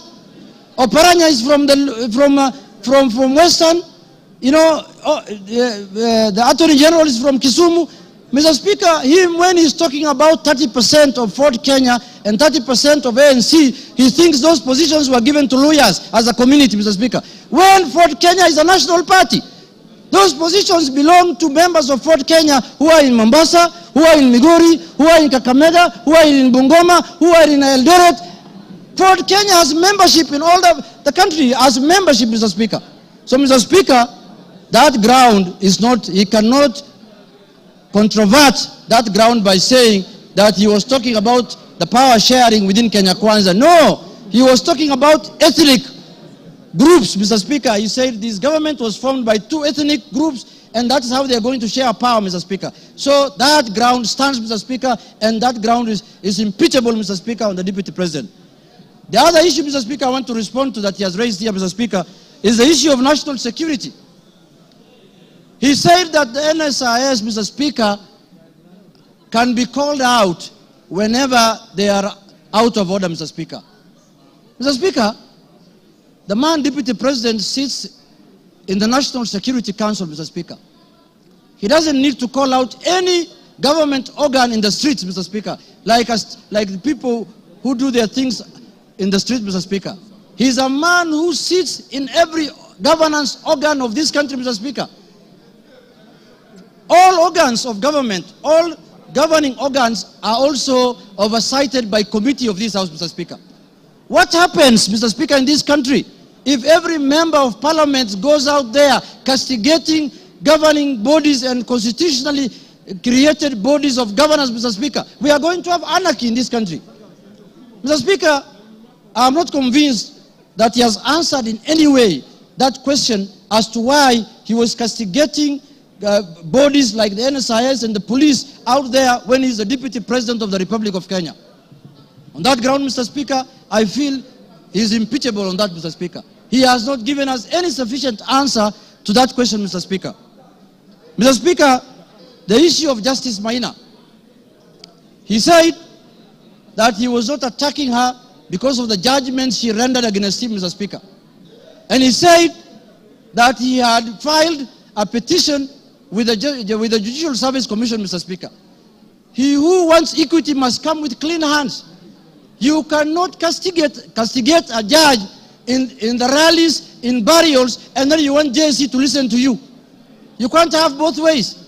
If he wanted JSC to deal with that matter, if he was unhappy with the way the judge has handled his case, Mr. Speaker, he should not have castigated her in a burial, Mr. Speaker. He should not have talked about her in a very demeaning manner, Mr. Speaker. He should have kept his cool and filed his petition with the Judicial Service Commission, Mr. Speaker. On that account, Mr. Speaker, he has failed the leadership and integrity, Mr. Speaker, under the Integrity Act, Mr. Speaker, and on that account, he's impeachable, Mr. Speaker. My last point, Mr. Speaker, is the issue of the renovation of his house in Karen, or the official residence of the Deputy President Karen, Mr. Speaker. You remember the Deputy President, when he was assuming office, when he was taking oath of office at Kasarani, Mr. Speaker, the way he lectured us, the way he told us that they have inherited empty coffers, Mr. Speaker. There is no money in this country. The former regime has looted and gone with everything, and goes ahead after 2 months to renovate his house, his official residence, with over 100 million, 45 million shillings, Mr. Speaker. Imetoka wapi, Mr. Speaker? Where has that money come from? Where has that money come from? He has not convinced us in any way how that money was spent, how those companies were paid, and on that account, Mr. Speaker, because of misuse of public resources, he is impeachable on that account also, Mr. Speaker. Mr. Speaker, I want to say this. When we gave ourselves the new constitution in 2010, we knew very well that we were coming from an era where we cannot impeach the president, we cannot impeach ministers, we cannot impeach the deputy president. Kenyans gave themselves the new constitution and they put in their Article 150, knowing very well that one day they will hold their leaders, the president, the deputy president accountable, Mr. Speaker. And they gave that mandate to this House, Mr. Speaker, and the Senate, Parliament in general, Mr. Speaker. Mr. Speaker, I was shocked under the public participation, people saying that Kufa Makanga, Kufa driver, Mr. Speaker. We cannot allow the driver to die because it is an issue. We are witnessing a situation where the Makanga wants to take the steering by force. And what happens after that? The driver is carrying 55 million Kenyans, Mr. Speaker. We cannot allow the driver to die because 55 million Kenyans are going to die with him. But the Makanga, who is just hanging at the door there of the matatu, can go, Mr. Speaker. If he misbehaves, Mr. Speaker. And, you know, if he's not doing his work properly, Mr. Speaker, the easier one to go first is the Makanga, because the Makanga is the one who should be telling the driver what to do. And they're telling us here, Kufa Makanga, Kufa driver. The petition of the driver is not with us in this parliament. The petition we have, the motion we have before us today is the motion of the Makanga. And we are going to deal with him perpendicularly and thoroughly, Mr. Speaker, this afternoon. Mr. Speaker, I want to tell the House that us, the people of the minority, the Azimio people, Mr. Speaker, we have lived like orphans in this country for the last 2 years. Why do I say so? Mr. Speaker, we are taxpayers. Some of the places that contribute to the highest taxes in this country are areas that are dominated by Azimio people. And then somebody comes here and tells me, you are not a shareholder, you are not going to get services, you are not going to get development. What the hell is that? What the hell is that? Does the taxes that are paid by the Azimio people count for nothing, Mr. Speaker? And it is coming from the high office of the Deputy President of the Republic of Kenya, Mr. Speaker. Mr. Speaker, this is the time we are going to correct this thing so that it never happens again.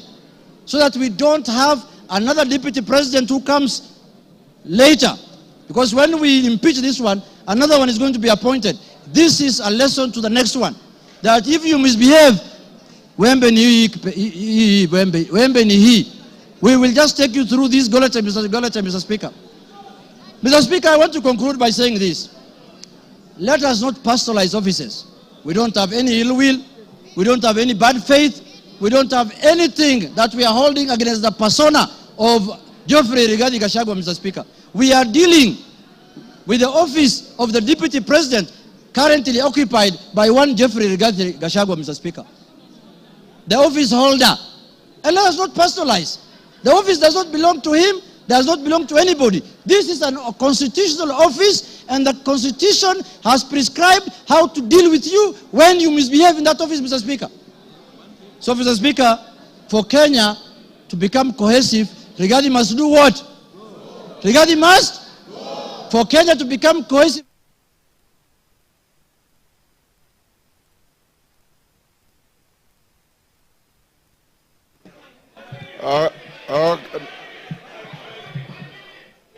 Okay, give him 1 minute.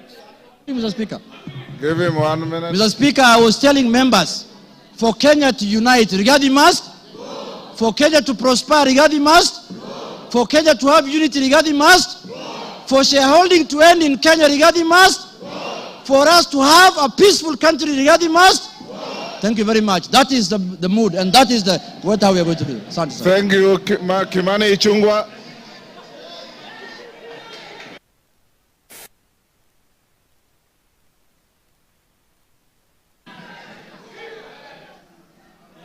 Honorable Speaker, thank you for this opportunity.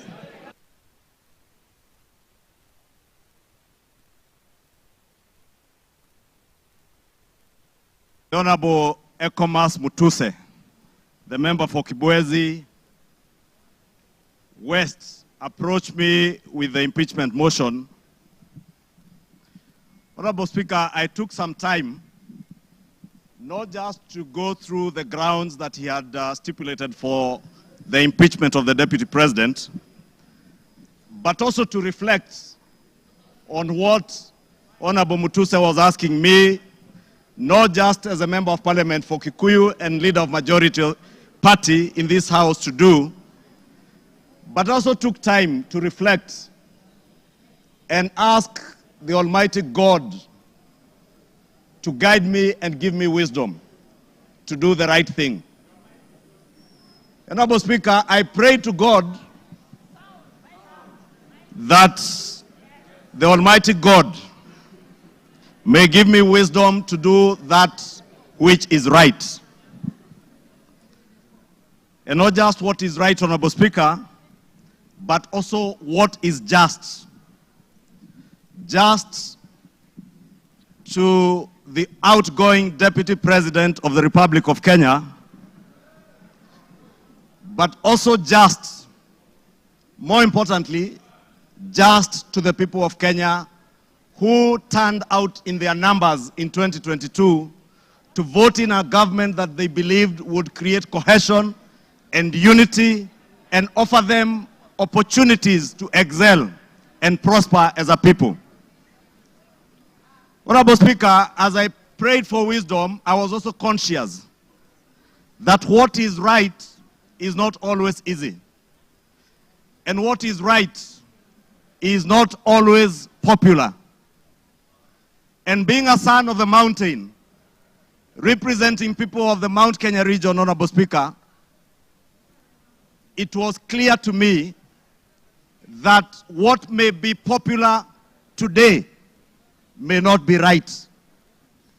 And that is why I asked God to give me the wisdom to do that what is right, Honorable Speaker. And I am here today to do what is right for the people of Kenya. I am here to do what is right, not just for the people of Mount Kenya. I am here to do what is right for the greater good of the Republic of Kenya, Honorable Speaker. And that is why I rise to support this impeachment motion, Honorable Speaker. Honorable Speaker, having listened to Honorable Mutuse and all the grounds, and having looked at the Constitution, Honorable Speaker, and I would beg for us to look at Article 150 on the removal of a Deputy President, the reasons as to why you may remove a Deputy President from office. The first one is on the ground of physical or mental incapacity to perform the functions of that office. We have no capacity to determine the physical and mental capacity of the Deputy President, Rigathi Gachagua. But on impeachment as a second ground, the first ground is on the ground of a gross violation of a provision of this Constitution or any other law. The question that begs is whether one Rigathi Geoffrey Gachagua has contravened or has grossly violated one provision of our Constitution. And I think the Honorable Ekomas Mutuse was able to demonstrate this morning that Rigathi Gachagua has violated not one, but over 8 provisions of our Constitution, which I agree with the Honorable Mutuse. And for that reason, Rigathi Gachagua ought and must be impeached today. The second ground, Honorable Speaker, is where there are serious reasons. And Senior Counsel Otiende Amolo went to great length this morning to explain what serious, when you believe there are serious reasons that the Deputy President has committed a crime under national or international law. Honorable Speaker, behind the veneer of humility that you have seen here this evening, behind the veneer of humility that Kenyans saw on national TVs on Sunday, pretending to apologize, is a dark face of violence. Is a dark face, Honorable Speaker, that is a great danger to our nationhood, a great danger to the unity of our republic, Honorable Speaker, a danger to the cohesive existence of our nation as we see it today, Honorable Speaker. On the first ground, Honorable Speaker, on the remark of serikali ni kampuni,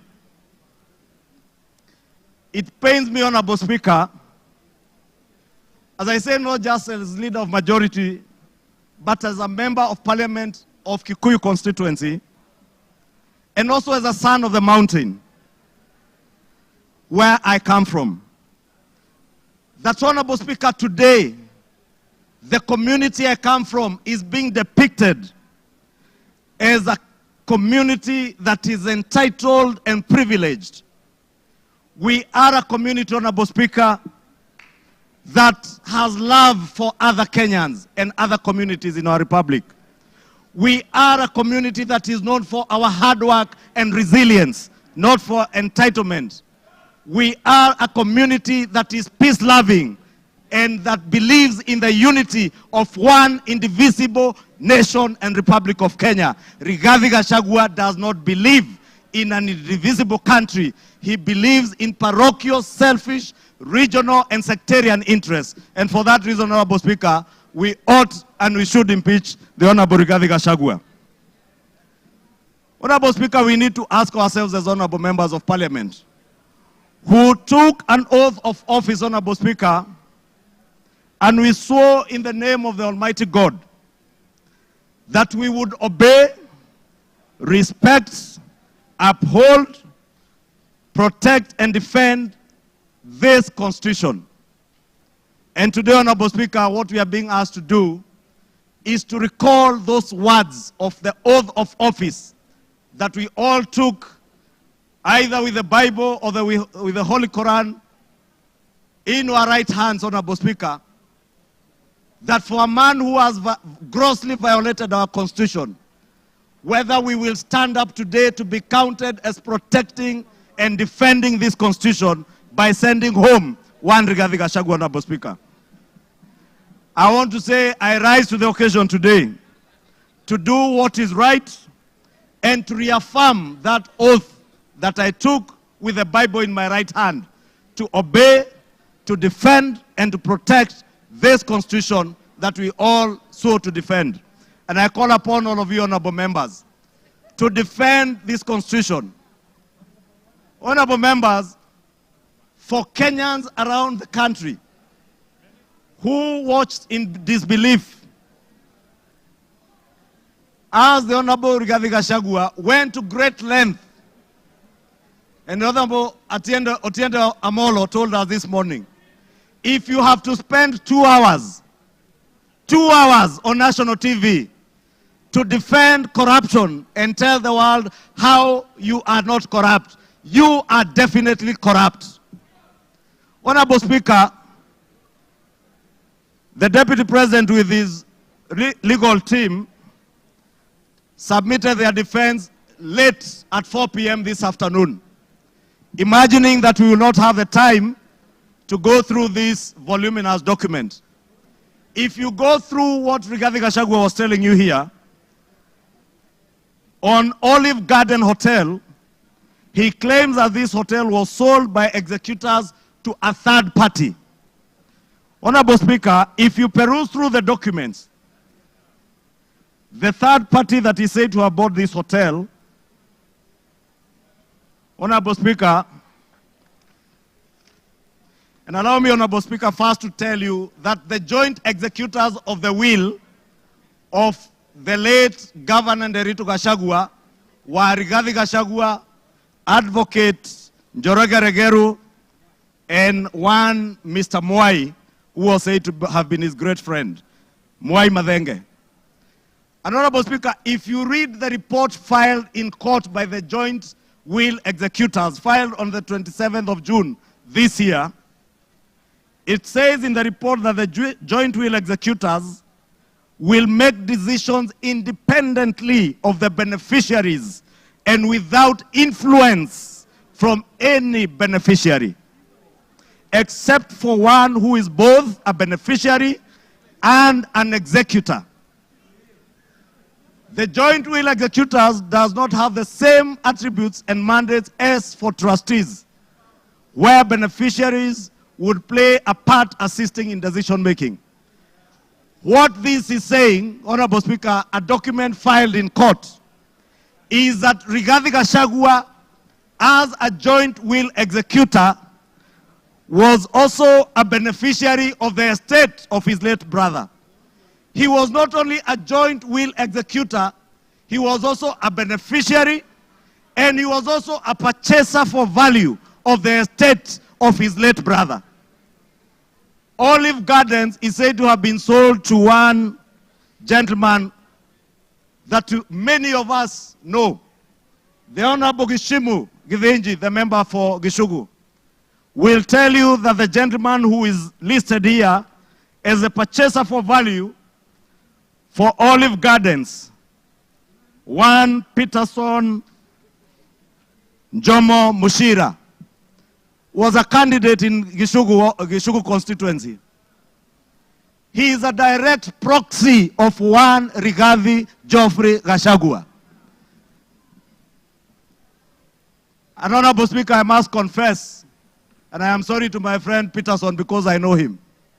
I just called him this afternoon when I saw this document. And I asked him whether TM Civil Engineering Limited is his company, and he confirmed to me it is indeed his company.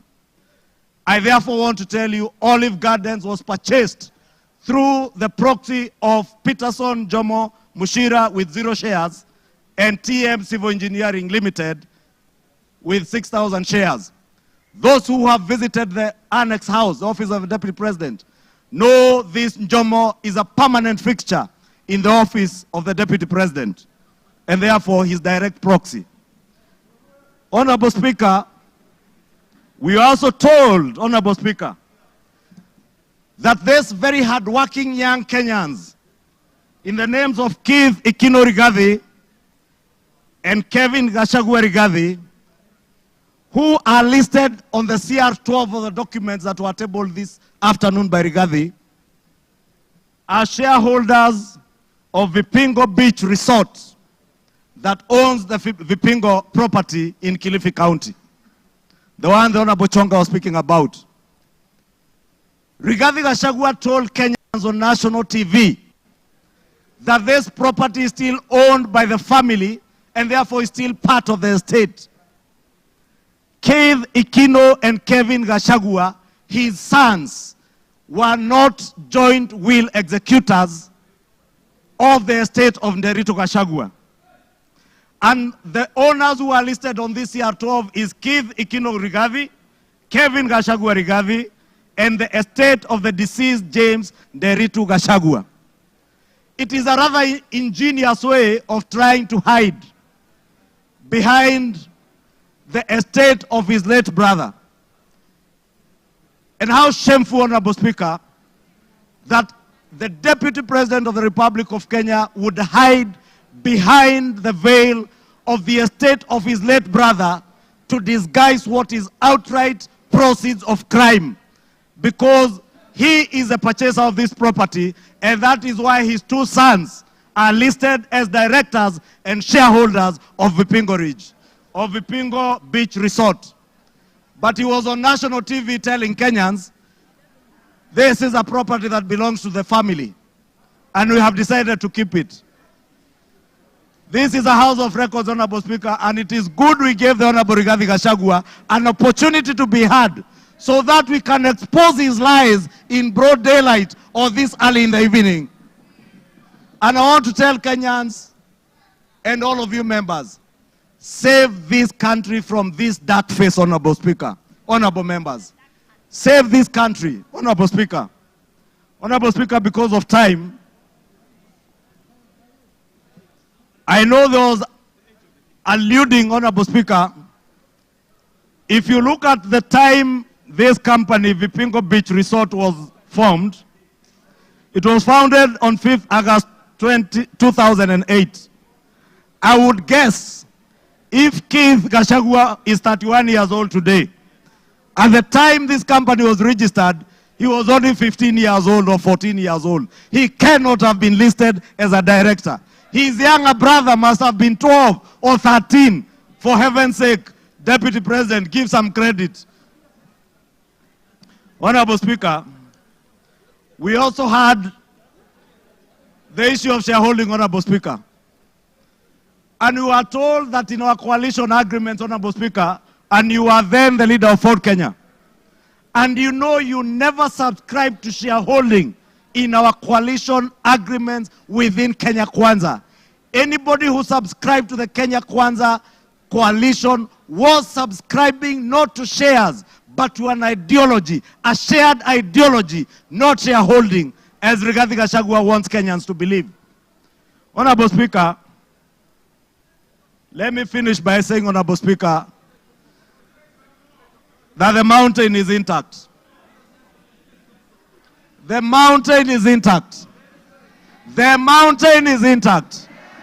The mountain is intact. The mountain is named after Kenya because it belongs to all the people of Kenya. We must end ethnic balkanization.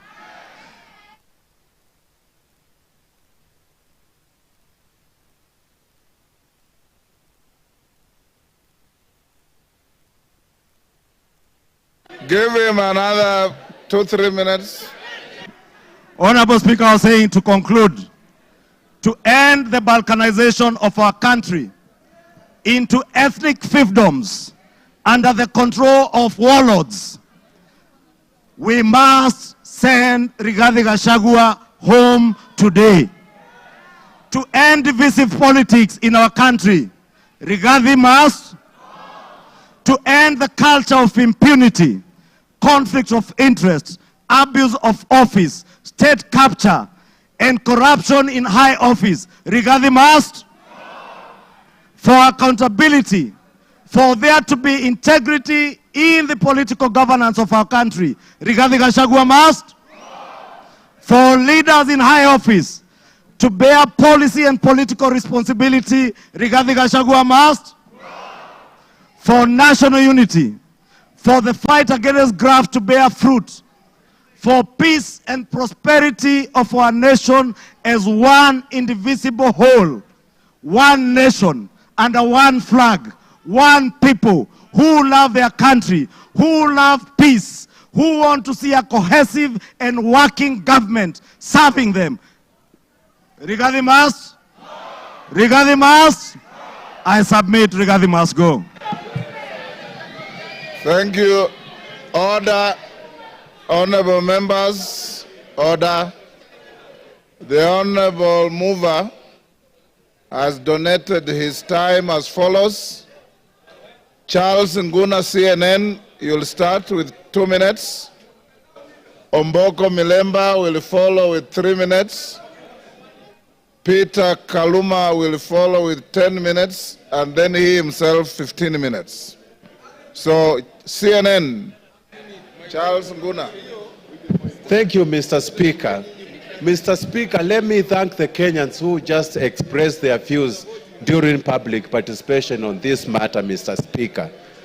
And to add this, I keenly followed and listened to the Deputy President yesterday, His Excellency. And Mr. Speaker, based on all what is said, we saw a lot of differences, rift, contradictions, divisions, which are totally eminent we are going to have in future, Mr. Speaker. Mr. Speaker, it is inevitable that we are going to have battleground between His Excellency the DP and His Excellency the President. And when the bulls fight, Mr. Speaker, grass suffers, Mr. Speaker. And it's that's why I'm saying that if we continue keeping one of them in the office, Mr. Speaker, Kenyans are going to suffer most, Mr. Speaker. And based on my wisdom, for prosperity and also for development, for what we call prosperity and patriotism, and for us to live in a amicable manner and peaceful manner, Mr. Speaker, we have to separate the two bulls, Mr. Speaker. And the motion today, it is for Rigathi to go, not for William Samoei Ruto. With those few remarks, Mr. Speaker, I support. Omboko Milemba. Honorable Speaker, there's a question which makes me stand to speak on. And I want Kenyans and possibly the members who can listen to me to realize that one issue that has not been answered consistently is the question of chairs. Yesterday I listened to the Deputy President and today also. Whenever he's asked about chairs, Honorable Members, Speaker, can we reduce our levels of conversation? Thank you, Honorable Speaker. Whenever he's asked about the issue of chairs, he picks ANC party agreement and Ford Kenya party agreement. And instead of answering that question, he hides in it. Finally, Honorable Speaker, I'm now holding the reply by Honorable Gachagua, and on page 333, the agreement is annexed. And I want to demonstrate to this parliament that what you have been told was wrong.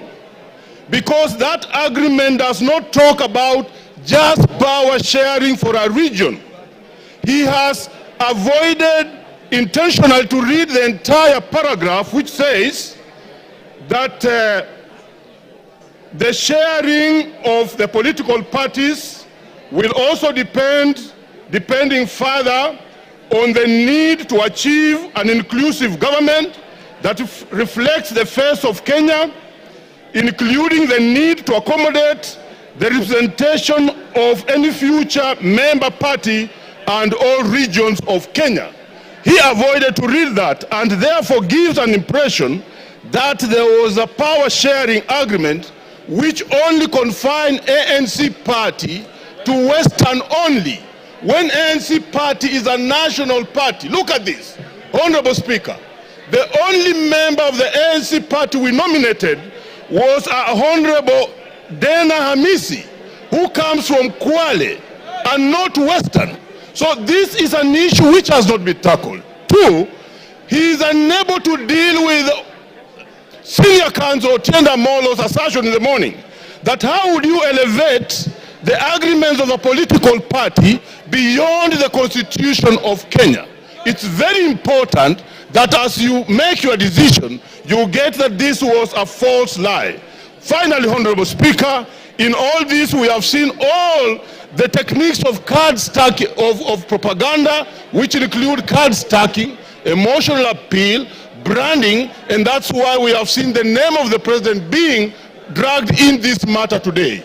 I think the motion on the floor is for the makanga, is not for the driver. Thank you, Honorable Speaker. I support.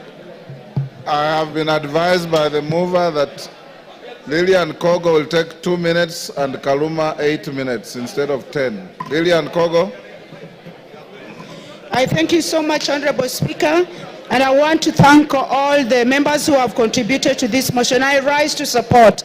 I had not given my voice to it, but Honorable Speaker, as you were speaking earlier, Honorable Speaker, I believe the Honorable Deputy President of the Republic of Kenya was following the proceedings of this House. And one of the matters, Honorable Speaker, that came out so clearly, Honorable Speaker, was the insult on women, Honorable Speaker. Women form a substantive position in this country's national development, Honorable Speaker. And Honorable Speaker, I expected that when the Deputy President came to this House, he was going to address this matter on a special way, Honorable Speaker. But I did not listen. I did not hear him. I did not hear the Deputy Speaker say when, where, how. The Deputy President, sorry. I did not hear the Deputy President, one Honorable Rigathi Gachagua, answer to the question of saying that one noble member of this House, the Honorable Jemachia, is a Malaya, Honorable Speaker. It concerns me, and I wanted the Honorable Rigathi Gachagua to tell this House where, how, when, who witnessed him sleep with one Gematia and how he felt. We wanted to know, because we are not going to allow women to be used with derogatory language moving forward, Honorable Speaker. It is nobody's choice to be a Malaya. These are mothers. It is nobody's choice to be a Malaya. These are our sisters. It is not... Time up. Peter Kaluma. Peter Kaluma.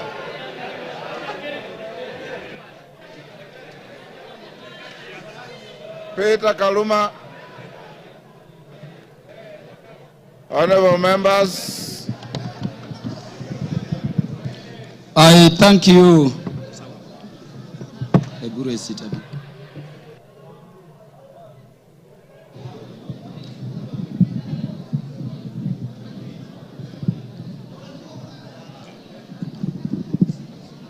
Yeah, Honorable Speaker, I thank you in a very special way.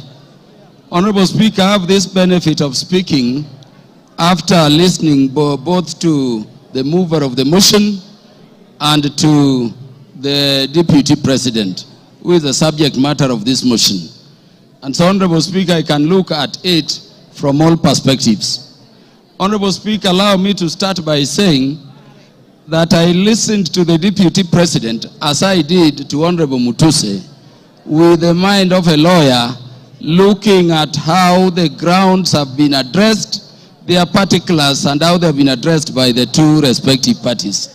And Honorable Speaker, let me begin by saying that I don't know what happened, but we had Honorable Mutuse presented before this assembly a motion seeking to impeach the Deputy President on up to 11 grounds.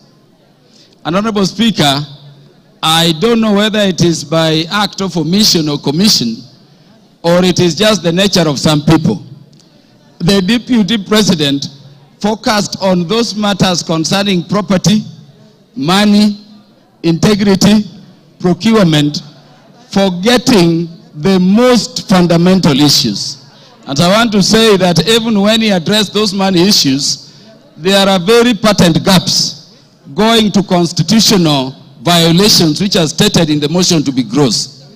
I expected the Deputy President, for instance, to use the opportunity you accorded him, Honorable Speaker, to explain that SMS which came from his son Ikunu Gachagua on the bid bond issue involving that company. No mention of that at all.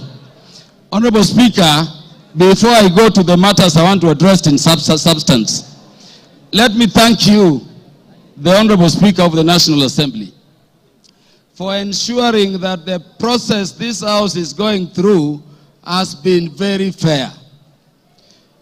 And in doing so, Honorable Speaker, for according and upholding and protecting the provisions of Article 47 of the Constitution.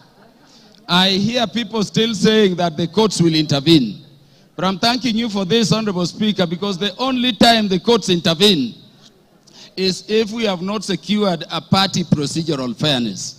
This motion was advertised across the country for the participation of Kenyans. And Honorable Speaker, allow me to reiterate this short data in 1 minute. 146,429 Kenyans said that the Deputy President should be impeached. And that, Honorable Speaker, constitutes 65.11% of the people of Kenyans. 76,026 of Kenyans said the Deputy President should not be impeached, coming to 33.8% of those Kenyans. Honorable Speaker, 2,452 Kenyans said Kufa Makanga, Kufa Dereva, and those other things. And there are the others.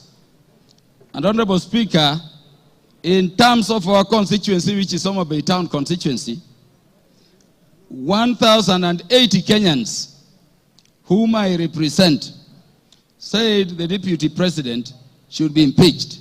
Honorable Speaker, that constitutes 89.81% of the population of the people of Homa Bay who are duly notified.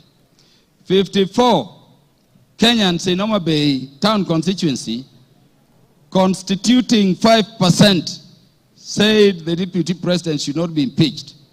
And then 56, which is another percentage there, said other things, including Kufa driver, Kufa Makanga. Honorable Speaker, let me clarify this other issue also. That the courts have persistently and consistently said that public participation must be meaningful. If public participation should be meaningful, and Honorable Speaker, you made it so open at the county headquarters involving all constituencies, and then all constituency offices remained open on that day, and you notified it to the public, Honorable Speaker, following that order of court, then really there is nothing much for us to continue debating here.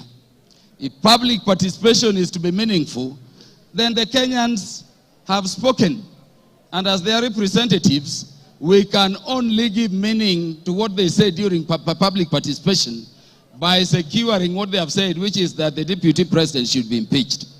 Honorable Speaker, because I'm running fast, let me say that this constitution has been termed a living document. And Honorable Speaker, if you look at ground one, people take it lightly. But Honorable Speaker, the idea of the unity of our nation has been the one thing which has been disturbing the people of Kenya in terms of being a nation for very long. Honorable Speaker, allow me to read the preamble of the Constitution. And this is what it says.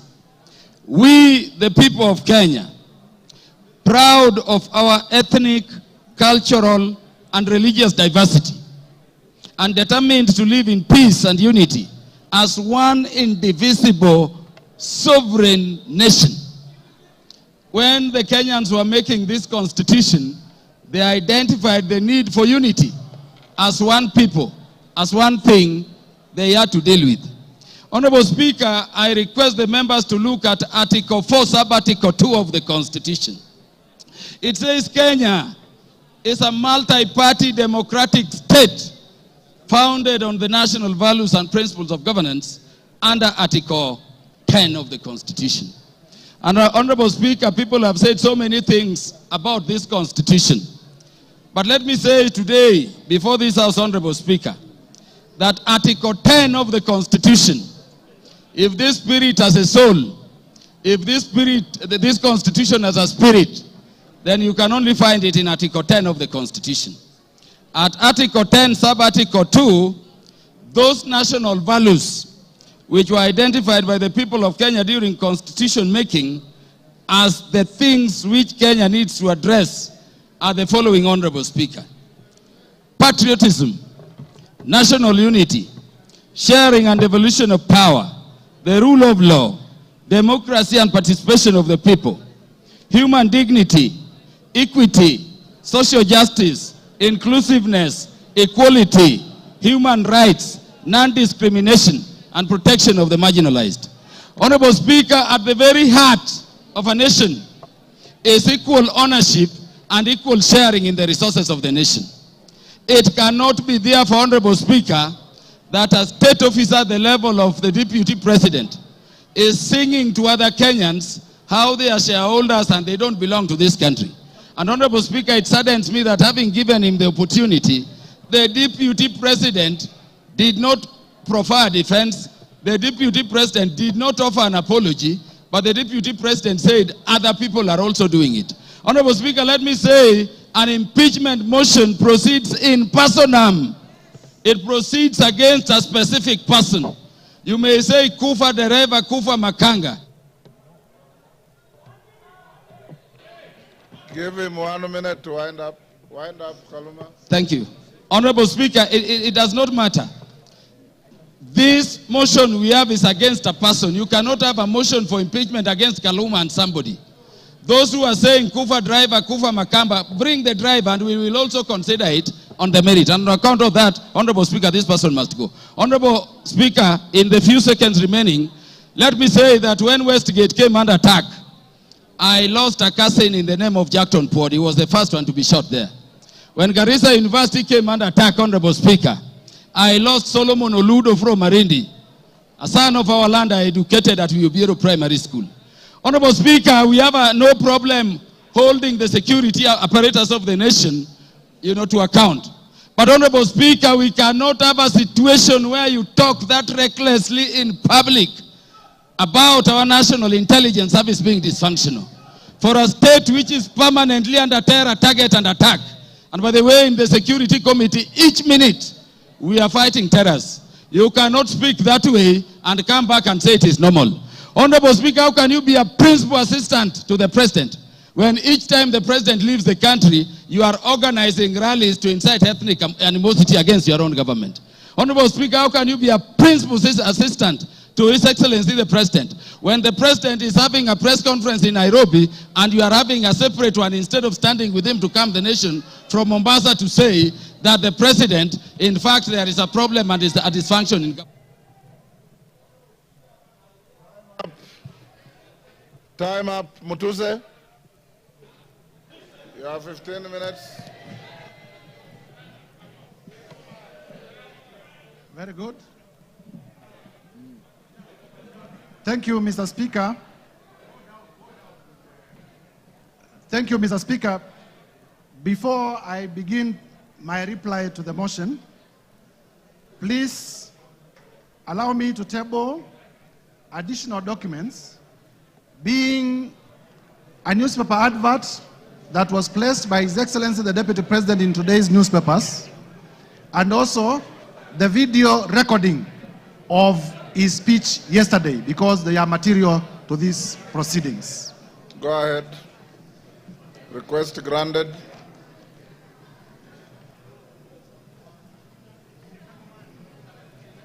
Mr. Speaker, I have tabled the two documents, electronic and physical, because during the course of this debate, members in many instances had referred to them, and therefore it is only fair that they are part of the record. Number two, Mr. Speaker, allow me to thank... The documents were available to me earlier, and I ruled that they are admitted. Thank you, Mr. Speaker.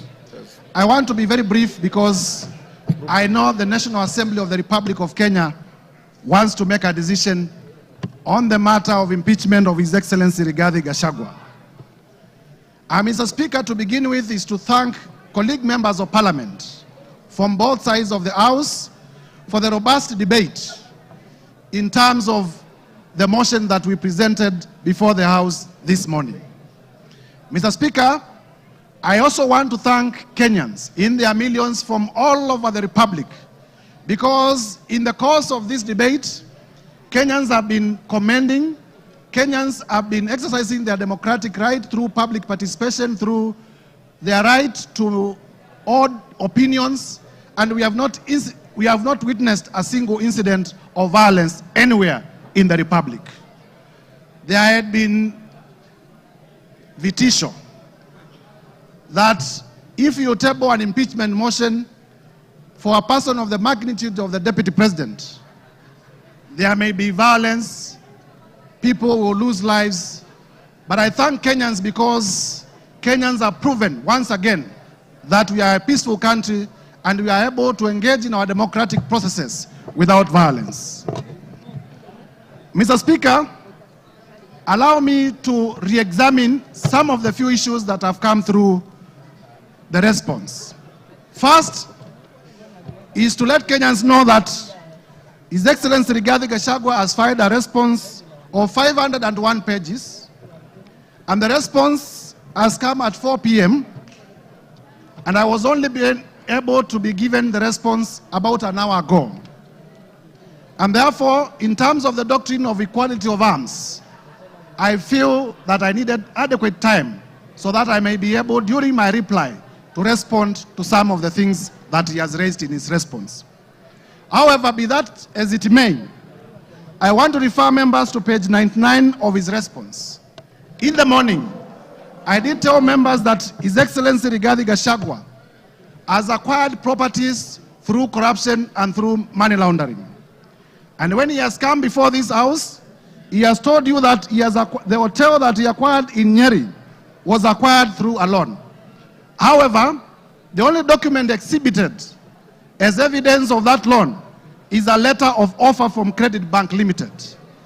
There is no evidence exhibited by Mr. Rigathi Gachagua, the current Deputy President, to the effect that the loan was actually finalized, to the effect that he actually got the loan. Mr. Speaker, as a term of the letter of offer, in terms of lien and set-off, and I read, a lien and set-off of a fixed deposits of LN Crystal Kenya Limited for an aggregate amount of 300 million Kenya shillings. Interest accrued shall be credited to your deposit settlement account. Mr. Speaker, in simple terms, what this means is that Mr. Rigathi Gachagua had a fixed amount in cash of 300 million in his account, which was going to be used as a security. I asked Mr. Rigathi Gachagua to tell us where he had gotten this 300 million if my allegations that he's laundering money are not true. And therefore, by virtue of his response, it confirms my assertions that he has monies, he has wealth, he has cash that is suspect. If you may give me my phone. In terms of whether Kenya is a company or not. Do you want information from member Yes. for West Mugirango? Yes, you may. Go ahead. Mr. Speaker, I want to inform the Honorable Mutuse that the director for Credit Bank Kenya Limited is one Grace Nyachai, who hails from Nyeri and is a relative of His Excellency Rigathi Gachagua, and therefore I say no more.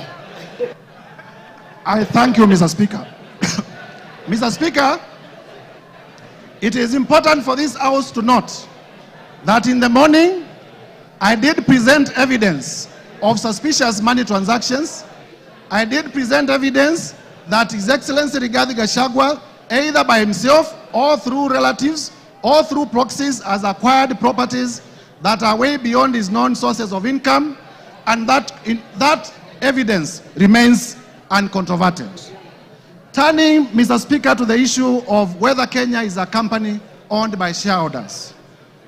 Mr. Rigathi Gachagua is playing with the intelligence of members of parliament and with the intelligence of Kenyans by attempting to twist facts. First, in terms of the law, companies are registered under the Companies Act.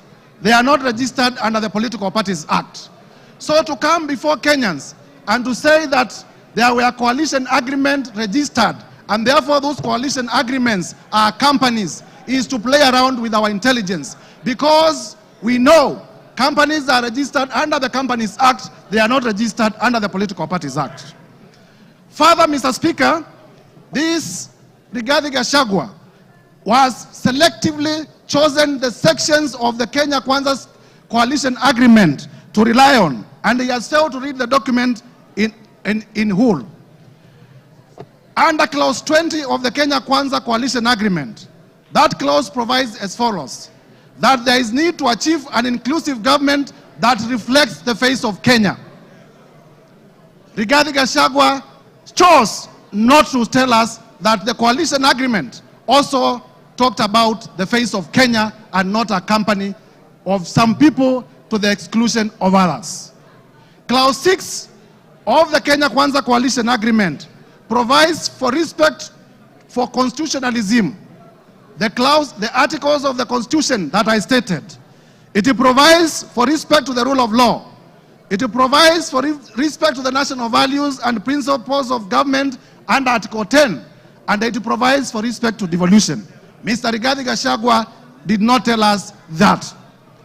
Clause 22G of the coalition agreement among the Kenya Kwanza political parties provides that there will be adjustments that may be necessary to accommodate the development priorities of other parts of the country, to ensure equitable distribution of Kenya's national resources and wealth for the benefit of every citizen and every part of Kenya.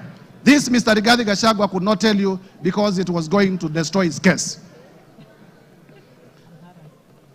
And therefore, honorable members, I urge you to find that Mr. Rigathi Gachagua, in his assertions about shareholding and a company, it was not in reference to political parties, it was in reference to regions, it was in reference to communities, and the evidence that we provided remains uncontroverted, and this ground must be confirmed. Mr. Speaker, on the issue of KEMSA, again, to show a man who is a flip-flop, yesterday on live television, Honorable Rigathi Gachagua admitted that he personally called Dr. Andrew Mulwa by his own phone yesterday on television. Today, appearing before us, he denies that he did not call him. So, which part of his testimony do we believe? Do we believe the testimony that he gave yesterday on national television, that he did call Dr. Andrew Mulwa, and that he sent his own son to Dr. Andrew Mulwa to collect the bid bond? Or do we believe the testimony that he has brought today, altered testimony that he has brought today? I urge you to find that Mr. Rigathi Gachagua indeed did call to influence investigations. On the issue of cabinet, Mr. Speaker, if you may allow me just 1 minute. On the issue of cabinet resolution, he has admitted and proceeded to justify that despite the existence of a valid cabinet decision in a cabinet meeting that he sat, he chose to defy that cabinet decision. And for that reason, Mr. Gachagua, by his own admission, must be removed from government. Mr. Speaker, as I conclude,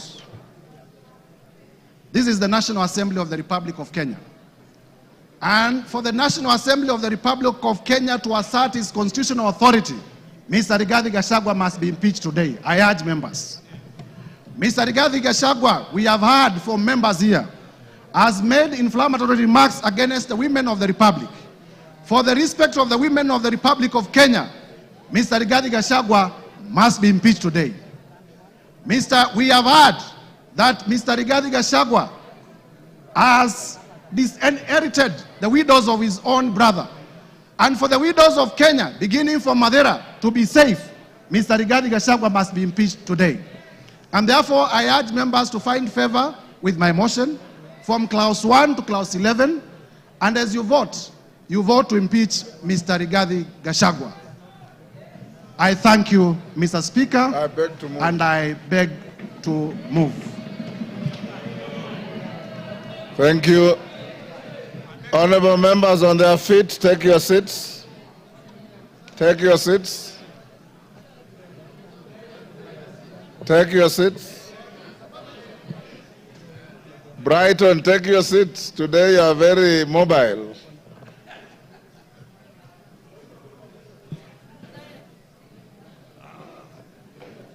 Honorable members, order. Honorable members, Honorable Jeho, take your seat. Honorable members, we are coming to the end of this motion. And before I put the question, this is one motion where there is no voice vote. We'll go straight into division, so that no ayes have it at the putting of the question. The House Business Committee yesterday deliberated on the manner of voting, and it was unanimously agreed that there will be a roll call vote. There will be a roll call vote. That being the case, we should be done, if we are orderly, we should be done in the next 30 minutes to 40 minutes, maximum 1 hour. When we start voting, order. When we start voting, I'll instruct the clerk and the teller, having conducted yourselves exemplarily well, any member who precedes his or her vote with a preamble or a speech or a statement will be a spoiled vote. Once you are called, order, the vote is simply yes or no. Time for speeches have extinguished in the debate. I now put the question. Of course, there are always three: yes, no, abstention. Order, member for West Mugirango. There's nothing out of order.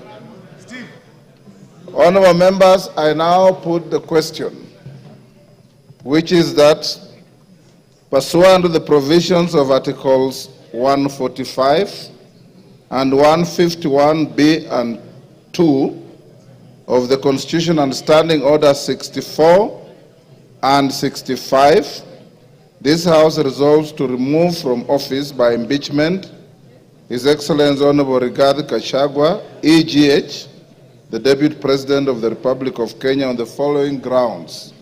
1. Gross violation of Articles 10(2)A and B and C, 27(4), 73(1)A, 2 and B, 75(1)C, 129(2) of the Constitution, and Article 147(1) as read together with Article 131(2)C and D of the Constitution. 2. Gross violation of Articles 147(1) and 152(1) of the Constitution by undermining the President and the Cabinet and the effective discharge of the national government executive mandate. 3. Gross violation of Articles 6(2), 10(2)A, 174, 186(1), 189(1), and the 4th schedule to the Constitution by undermining devolution. 4. Gross violation of Article 161 of the Constitution on the institutional and decisional independence of judges. 5. Gross violation of Articles 3(1) and 148(5)A of the Constitution on the fidelity to the oath of office and allegiance. 6. Serious reasons to believe that His Excellency the Deputy President has committed crimes under Sections 13(1)A and 62 of the National Cohesion and Integration Act. 7. Serious reasons to believe that His Excellency the Deputy President has committed gross economic crimes under Sections 45(1), 46, 47(a)(3), and 48(1) of the Anti-Corruption and Economic Crimes Act and Sections 2, 3, 4, and 7 of the Proceeds of Crime and Anti-Money Laundering Act. 8. Serious reasons to believe that His Excellency the Deputy President has committed crimes by continuously misleading members of the public through false, malicious, divisive, and insightful remarks that are contrary to the provisions of Section 132 of the Penal Code and Section 29 of the Leadership and Integrity Act. 9. Gross misconduct that is incompatible with the high calling and dignified status of the office of the Deputy President, a member of the Cabinet and the National Security Council. His Excellency the Deputy President has publicly attacked and undermined the work of the National Intelligence Service and its officers. 10. Gross misconduct by openly or publicly insubordinating the President, who is the head of state and government. And 11. Gross misconduct by persistently bullying state and public officers. I now direct that the division bell be rung for 5 minutes. Then thereafter, we will go into voting process. As we do so, can the whips give a... Yes, Jeanette? Mr. Speaker, I propose that only the whips should be allowed to go out of the chambers, Mr. Speaker. The rest should remain seated. Yeah. Only the whips should be allowed to go out, Mr. Speaker. The rest of the members can sit and hold their things on the. That's the rule. That's the rule.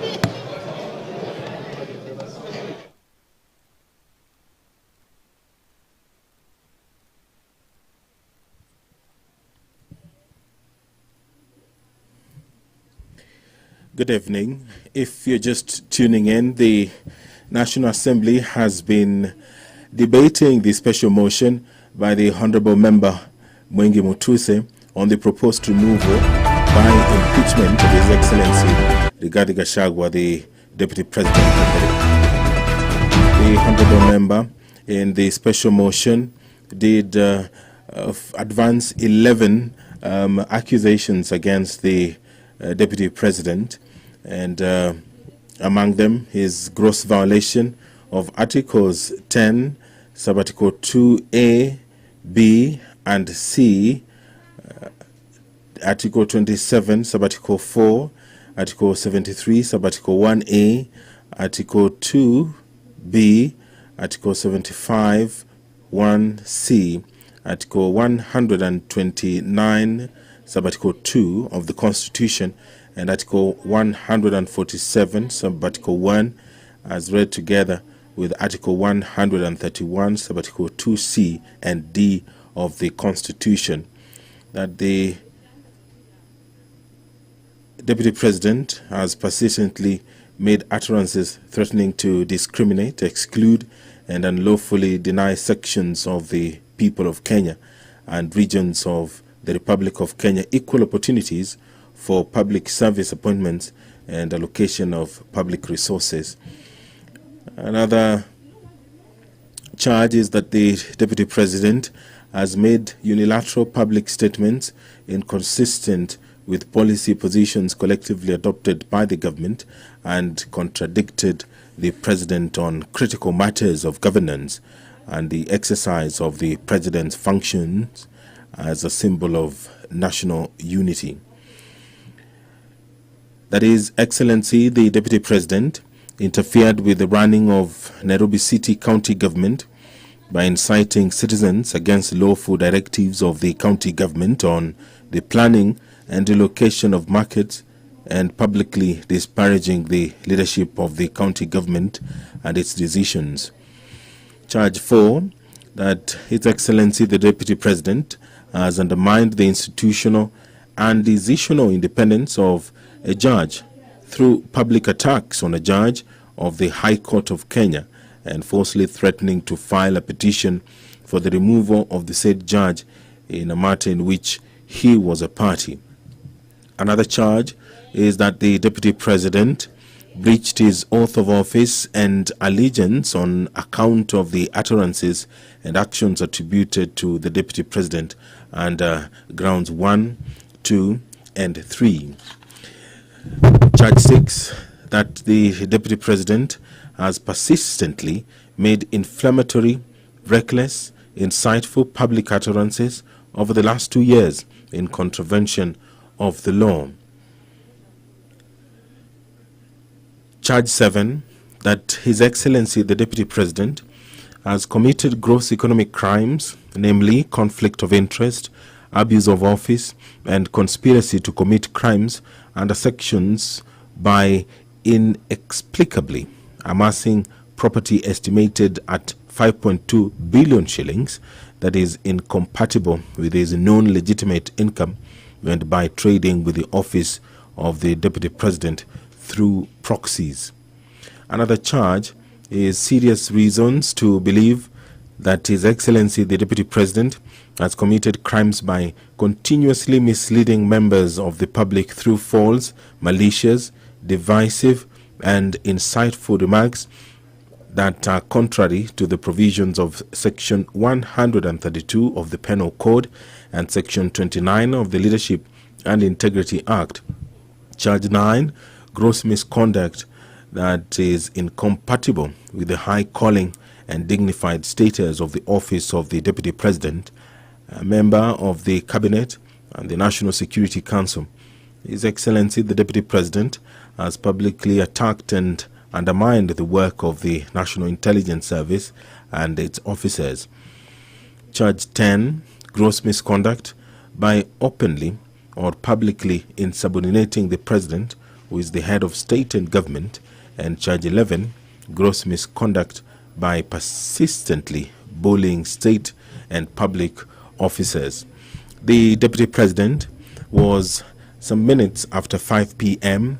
given the opportunity by the National Assembly to defend himself against these 11 allegations that have been leveled in this special motion which the members of the National Assembly have been debating today.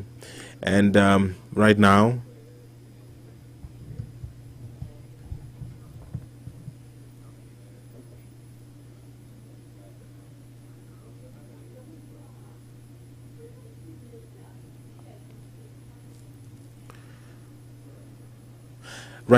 the respective leadership in the House is whipping members to come into the chambers to allow the division to proceed. Remember that this requires more than 200 or at least 233 members of the National Assembly voting in affirmative, and they will be doing so through a roll call. Standing Order 65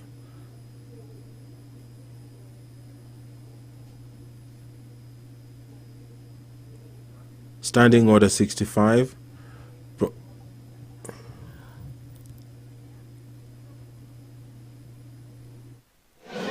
Honorable members, take your seats. Whips, you are satisfied your members are all in the House? Take your seats.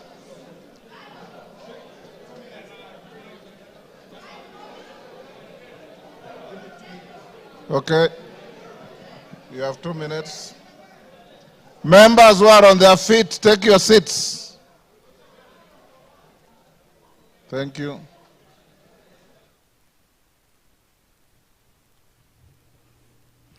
Standing Order 65 of the National Assembly provides for the procedure for removal of the Deputy President. And it says that where a member proposes the removal of the Deputy President on the grounds of physical or mental incapacity in terms of Article 150, Sub-Article 1A of the Constitution, Standing Order 63, which talks about procedure for removal of President on grounds of incapacity, shall, with necessary modifications, apply. You'll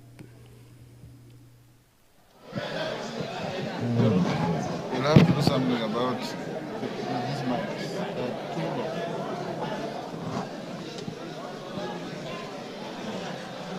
Take your seats, honorable members.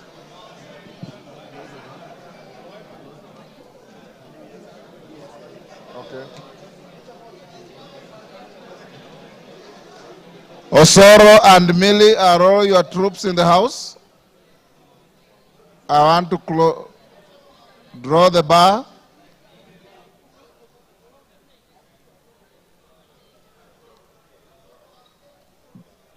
Draw the bar.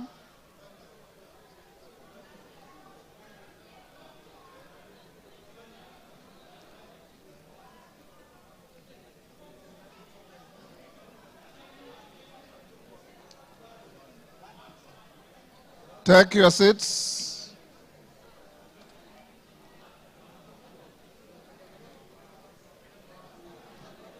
Honorable members, you may take your seats now. Honorable Dani Wanyama, take your seat. Honorable Minority Whip, take your seat. Honorable members, I have been given the following as whips, as tellers. For the ayes, the Honorable Zaire Janda, MP, and the Honorable Jared Okello, MP. For the nays, the Honorable Onesmus Ngogoyo and Honorable Jane Njeri. You may come forward and join the clerks at the table. Now the voting order, the voting will be as follows. Order. We will start by calling out the Honorable Samal, member for Isiolo. Is it West? Isiolo North. You all know Honorable Samal has a condition and he needs to be assisted. So the clerk and the tellers will go to where he is. The clerk and one on either side go and take Honorable Samal's vote. Once you are done, the constituencies are numbered alphabetically from A to Z. So we'll start with probably Ainamoi is normally the first, and we'll end up with the last. Pardon?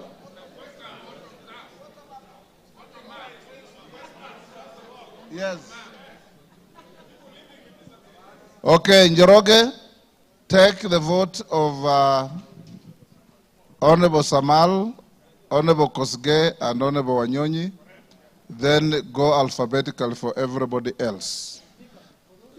And when voting is going on, members, you must remain in your seats.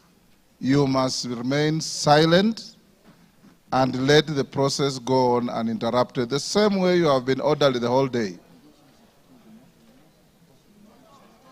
Of course, I put the question, pardon? Yes?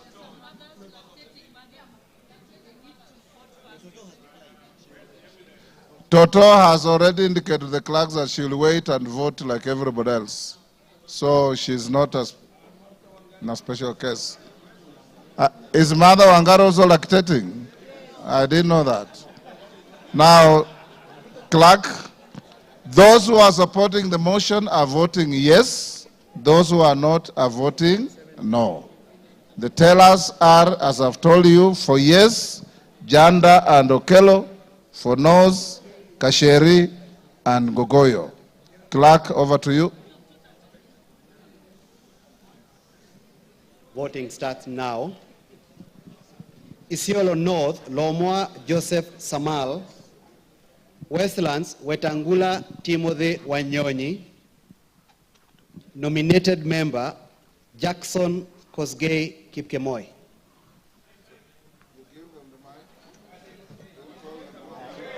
One teller the other side. Who will go there? Go.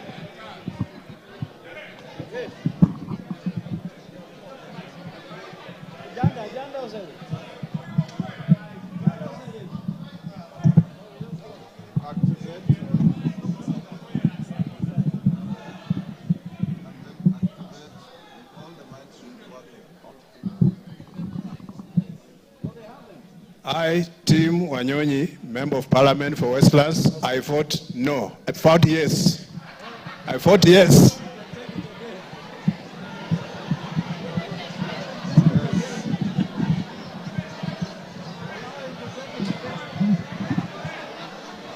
Order, honorable members. He has voted yes. Order. I, Jackson Kipkemoi Kosgei, nominated Member of Parliament, I vote yes. Yes. I'll stop them.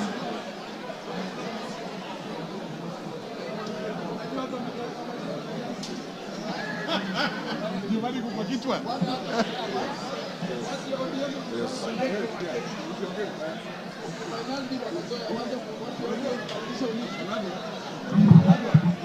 You are done with Honorable Samal? He can't talk. Honorable members, for the rest of the members, when your name is called, don't repeat your name. Just vote yes or no. Okay, go ahead, Njoroge.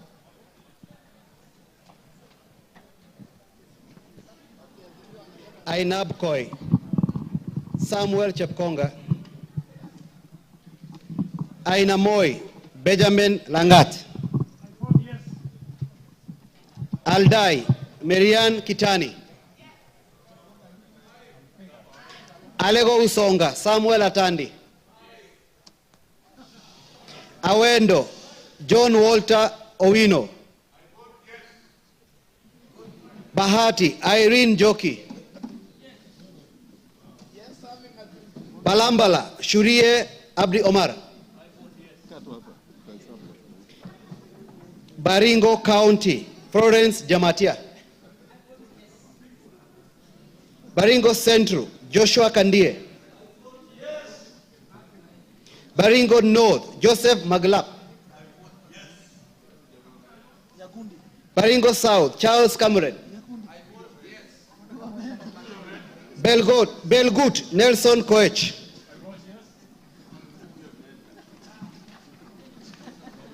Bobasi, Innocent Obiri,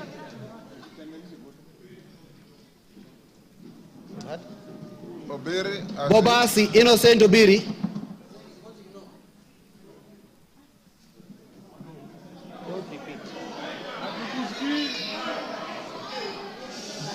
Bamachoge Borabu, Nolfason Obadia, Bamachoge Chache, Alpha Miruka Ondieki, Bomet County, Lynette Chepkorir Toto, Bomet Centro, Richard Cheriot Kilel, Bomet East, Richard Kipkemoi Yegon, Bonchari, Charles Onchoke, Bonchari, Charles Onchoke, Is voted yes. Bondo, Gideon Ochanda, Borabu, Patrick Osero, Budalangi, Raphael Sauti Bita Wanjala,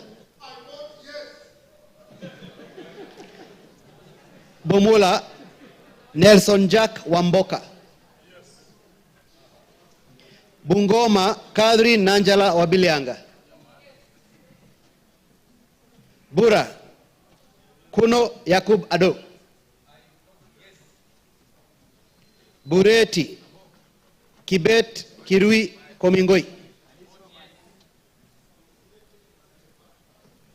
Busia County, Omanyo Kadri Nahambi, Omanyo Kadri Nahambi, Butere Nicholas Tindi Mwale, Butula Joseph Oyula,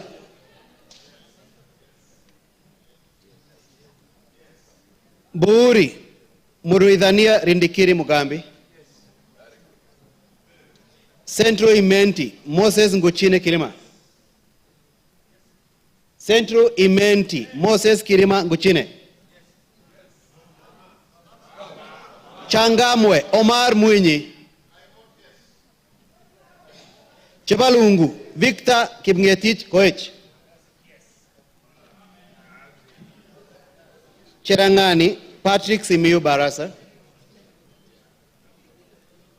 Cherangani Patrick Simiyu Barasa,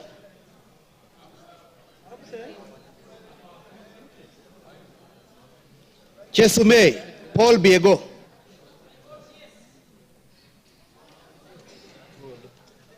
Chuka Iganga Ngombe Patrick Ntuega Munene, Dadab Farama Alim, Dagoretti North Beatrice Elachi,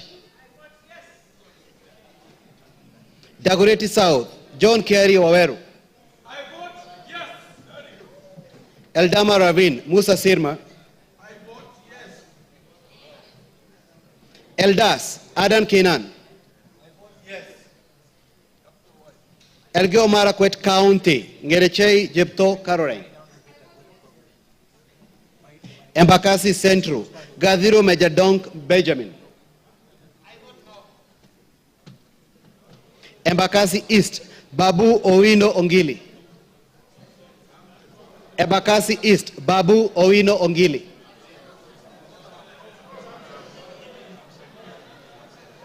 Embakasi North, James Gakuya.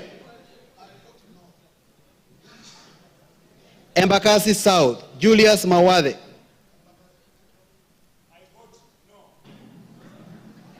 Embakasi West, Mark Samuel Mwenje Mureithi. Embakasi West, Mark Samuel Mwenje Mureithi.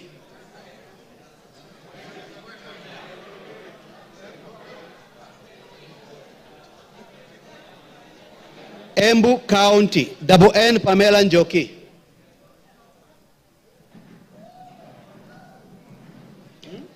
Mgwen. Njoki is? No. Njoki is no. Mgwen. Lelmegit Joseph Gipto. Emuhaya Omboko Milemba. Emura Dikir Johanna Ngeno. Endembes Robert Pukose. Fafi Yakub Farah. Funyula Oundo Wilberforce. Galole Said Buya Hiribai Said Poster. Ganze Charo Kenneth Tungule. Garissa County, Udgon Amina Siad. Garissa Township, Major Deko Baro. Garsen Ali Wario Guyo. Katanga Wakili Mureu. Gatondo North, Kururia Njoroge. Gatondo North, Kururia Njoroge.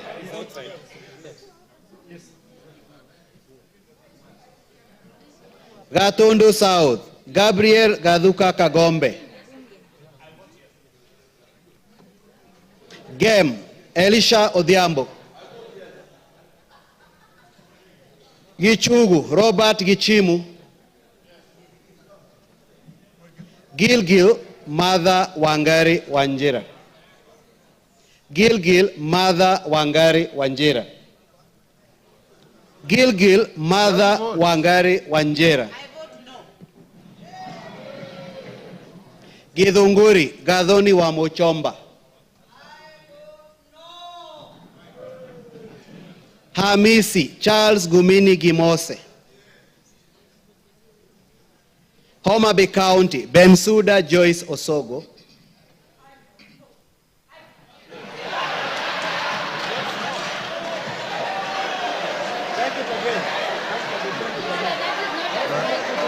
Pardon? Take the vote again. Order, Bensuda utaitwa tena.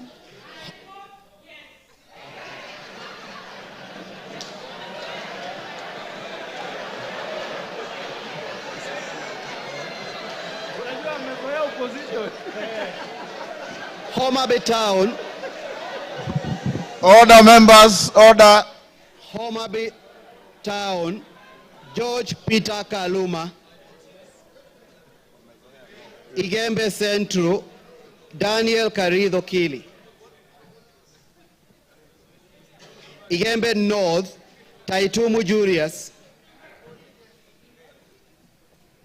Igembe South, John Paul Mwirigi.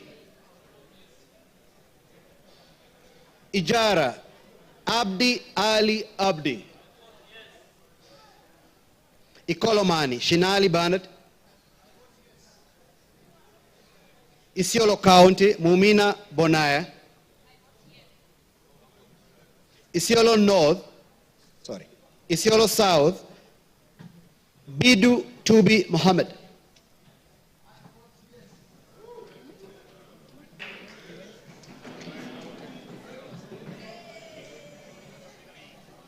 Jomvu Badibadi Twali, Juja George Koimburi,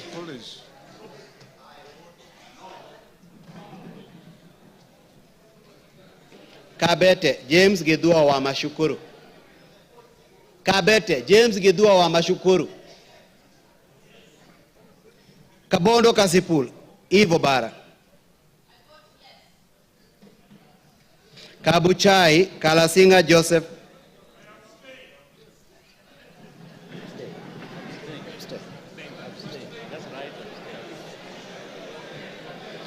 Kacheliba Lote Titus,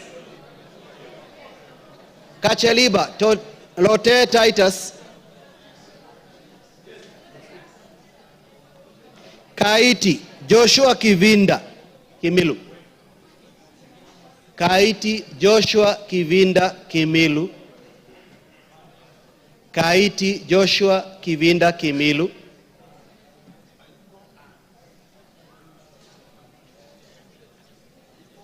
Kajiado County Lea Sankaire, Kajiado County Lea Sankaire,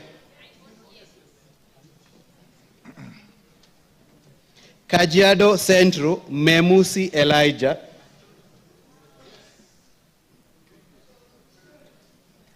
Kajiado East Kakuta Maimai,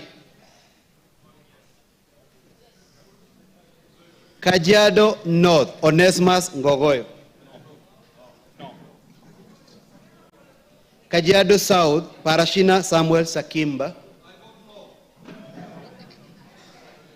Kajiado West Sunkuya George,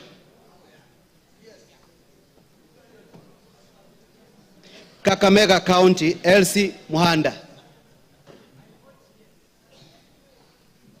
Kaloleni Paul Katana,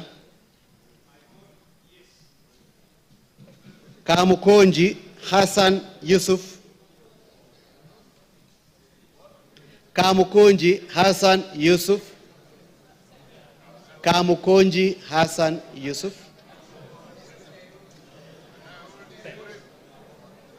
Kandara Chege Njuguna, Kandui John Makali,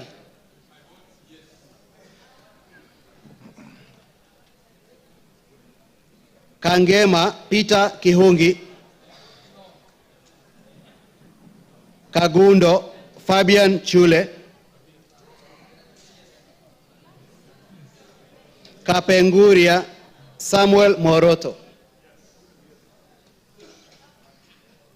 Kapsaret Oscar Sudi, Kapsaret Oscar Sudi,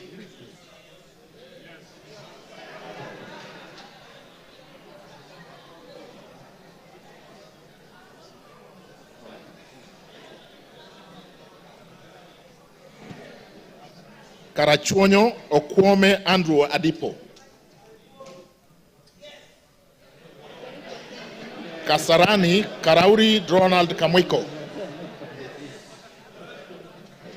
Kasipul Were Charles Ongondo,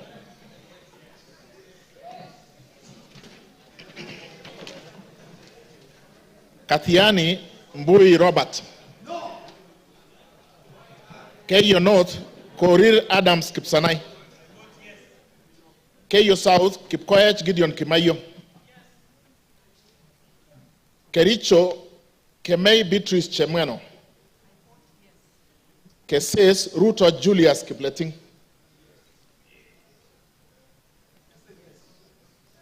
Keses Kuisero Wangaya Christopher Aseka, Kiamba Wanjiko John Jogona, Kiambu Waidaka John Mashua, Kiambu Waidaka John Mashua, Kiambu Town. He's not here. Kiambu Murada Ann Wajiko Mugo, Kibra Orero Peter Ochieng, Kibwezi Mbalu Jessica Nduku Kiko, Kibwezi West, Mutuse Ecomas Mwengi. Kieni Wainaina Anthony Njoroge.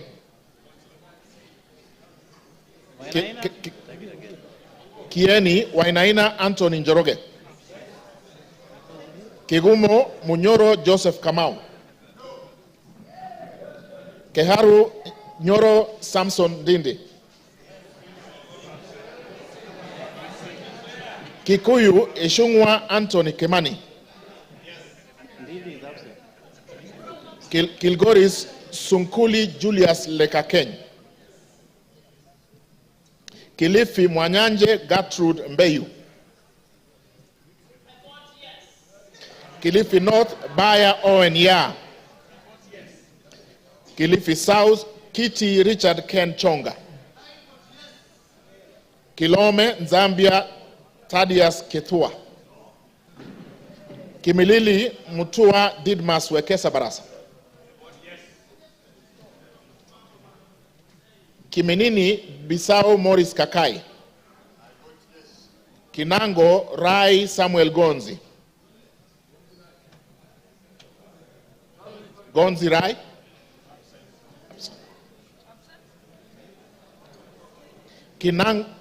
Kinangop Thuku Zakari Kwenya. Voted. It's voted. Kipipiri Muhia Wanjiko.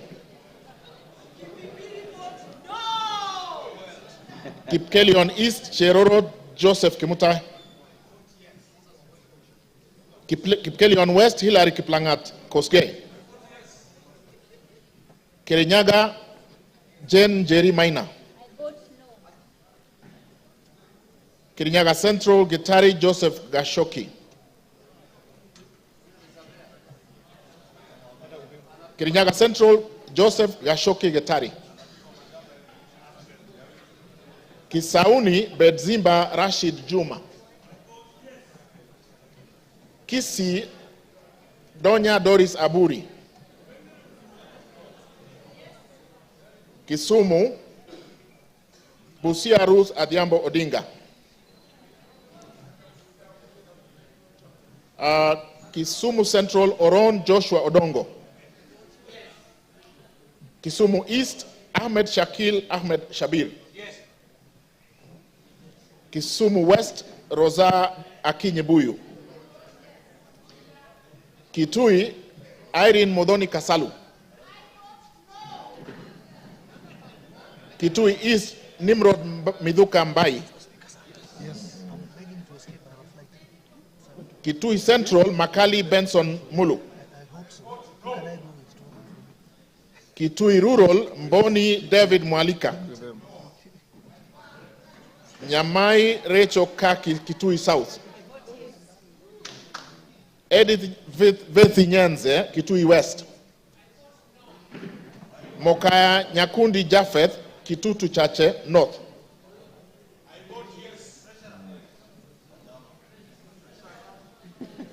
We take it from where? I will repeat from Kitui South.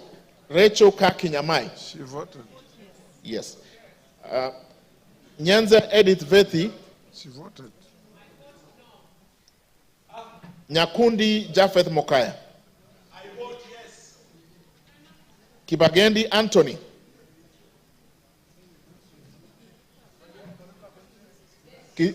Kitutu Chache South. Amesema? No. Kibagendi amesema? Kibagendi.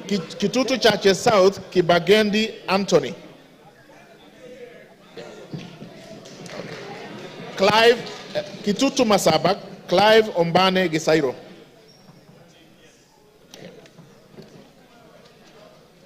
Konoin Brighton Leonard Yegon.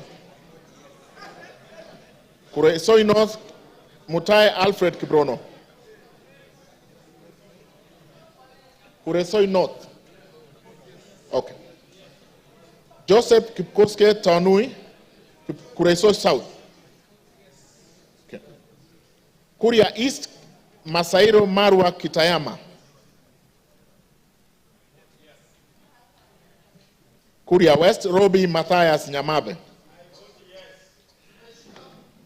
Kwale Masito Fatuma Hamisi. Kwanza Wanyonyi Ferdinand Kevin. Lafi Abdurrahman Mohammed Abdi. Lakdera Mohammed Abdikadir Hussein. Laikipia Jane Wangeshi Kagiri. Laikipia East Festus Mwangi Kionjuri. Laikipia North Sara Paulata Korere. Ndio. Laikipia West Stephen Washira Karani. Laisamis Joseph Lekuton. Lamu Monica Mudoni Marufu. Lamu East Obor Weida Muhammad. Lamu West Mudama Stanley Moiruri. Langata Felix Odiwor Kode. Kahangara Lari Joseph Mburu Kahangara. Likoni Mishi Juma Hamisi Mboko. Likuyani Innocent Maino Mugabe. Limuru John Kiragu Shege. Loima Akuja Protas Ewesit. Luanda Dick Maungu Oyugi. Thank you. Nabii Nabwera Daraja Lugari. Lunga Chiforomondo Mangale Munga. Lurambi Titus Hamala Mkhwana. Maara Jafet Miriti Kareke Mbyuki. Machakos Joyce Kamene.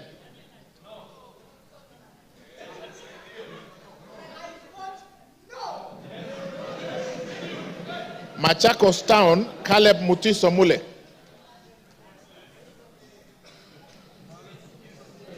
Okay. Yeah, but George Aladwa Omwera Makadara.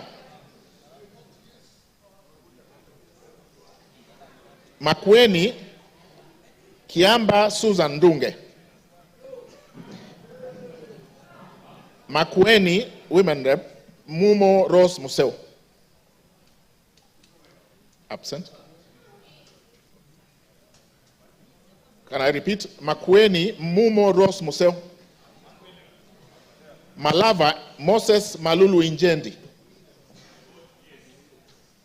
Malindi Amina Laura Munyazi. Mandera North Abdullahi Bashir Sheikh. Mandera Umul Kasim Sheikh. Mandera East Abdurrahman Hussein Wetan Muhammad. Mandera South Abdul Ibrahim Haro. Mandera West Yusuf Adan Haji. Manyata John Gitonga Mwaniki Mukunji. Maragwa Mary Wamaua Waidira Njoroge.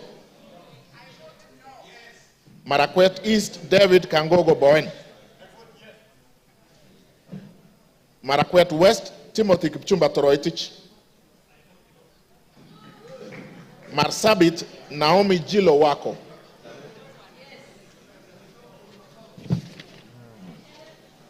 Masinga Mwalio Joshua Mbithi Mutua.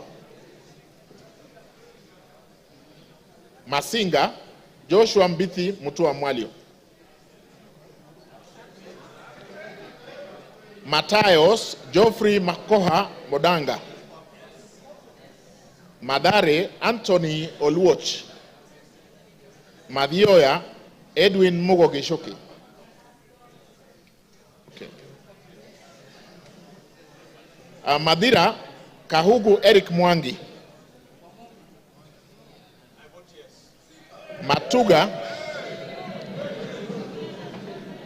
Matuga Tandaza Kasim Sawa. Okay. Matungu Nabulindo Peter Oscar. is there. Yeah, Tandaza is there. Can I repeat Matuga? Matuga, Tandaza, Kasim Sawa? Okay, asante. Matungulu, Mule Stephen Mutinda. Mavoko, Kingola Patrick Makau.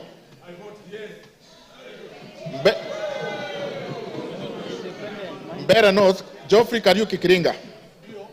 Mbere South, Nebat Bernard Murioki. Mboni, Nzioka Erastus Kivasu.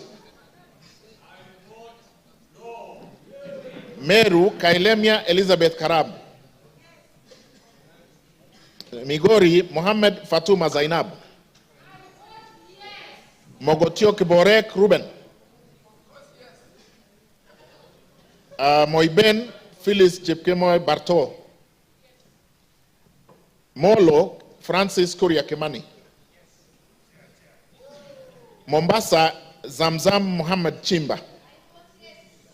Mosob Abraham Kipsang Kirwa. Moyale Jaldesa Guyo Wako. Msambweni Jaldesa. Okay, capture, thank you.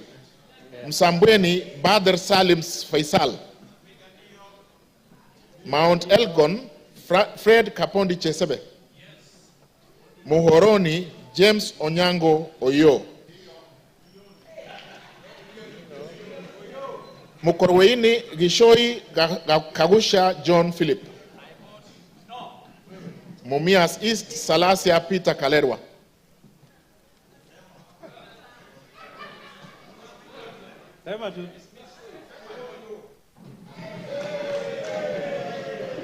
Mumias West Naika Johnson Manya.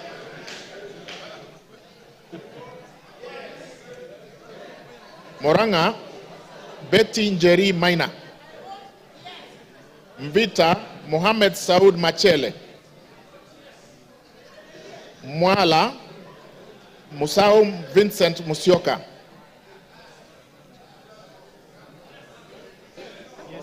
Okay, done. Mwatate Peter Mbogo Shake. Peter Mbogo Shake. Thank you. Mwea Mary Maingi. Mwingi Central Gideon Muteme Muliungi. Mwingi North Paul Musimi Nzengu. Mwingi West Charles Ngusi Anguna. Nairobi City Esther Mudhoni Pasaris. Naivasha Kihara Jane Wanjiru Njeri. Nakuru Chelule. Can I repeat Naivasha? Kihara Jane Wanjiru Njeri.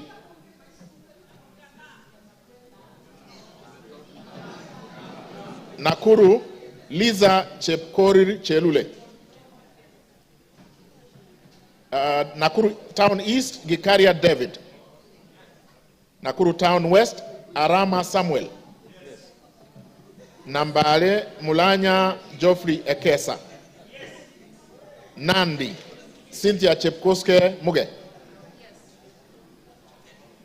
Nandi Hills Bernard Kibor Kitur. Narok Rebecca Nonaishi Tonke.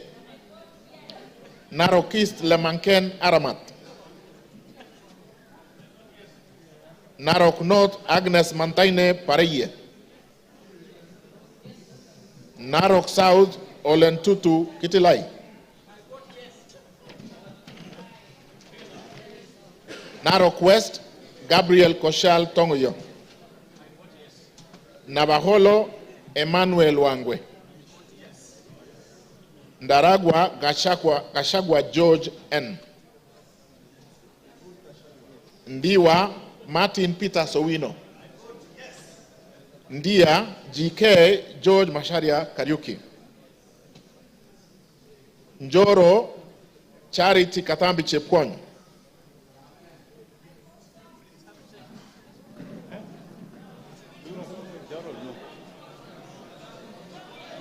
North Hor, Guyo Adi Wario. North Imenti, Abdul Rahim Dawood. North Mogirango, Joash Nyamache Nyamoko. Nyakach, Joshua Aduma War. Nyali, Mohammed Ali Mohammed. Nyamira, Jerusha Momanyi Mongina. Mohammed Ali is here. Mohammed, yes, he's voted. I repeat, Nyamira, Jerusha Momanyi Mongina. Thank you. Nyandarua, Getao Faith Wairemo. Nyando, Okelo Jared Odoyo. Nyando votes yes. Nyaribari Chache, Zahid Janda. Yes. Nyaribari Masaba, Daniel Ogwo Kamanduku.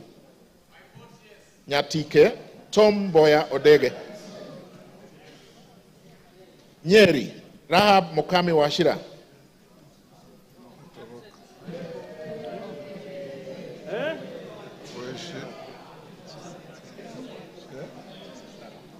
Nyeri Town, Duncan Maina Madenge.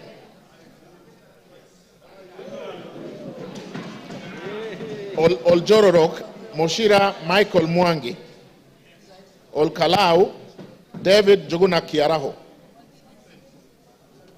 Odaya, Michael Wambogo Wainaina.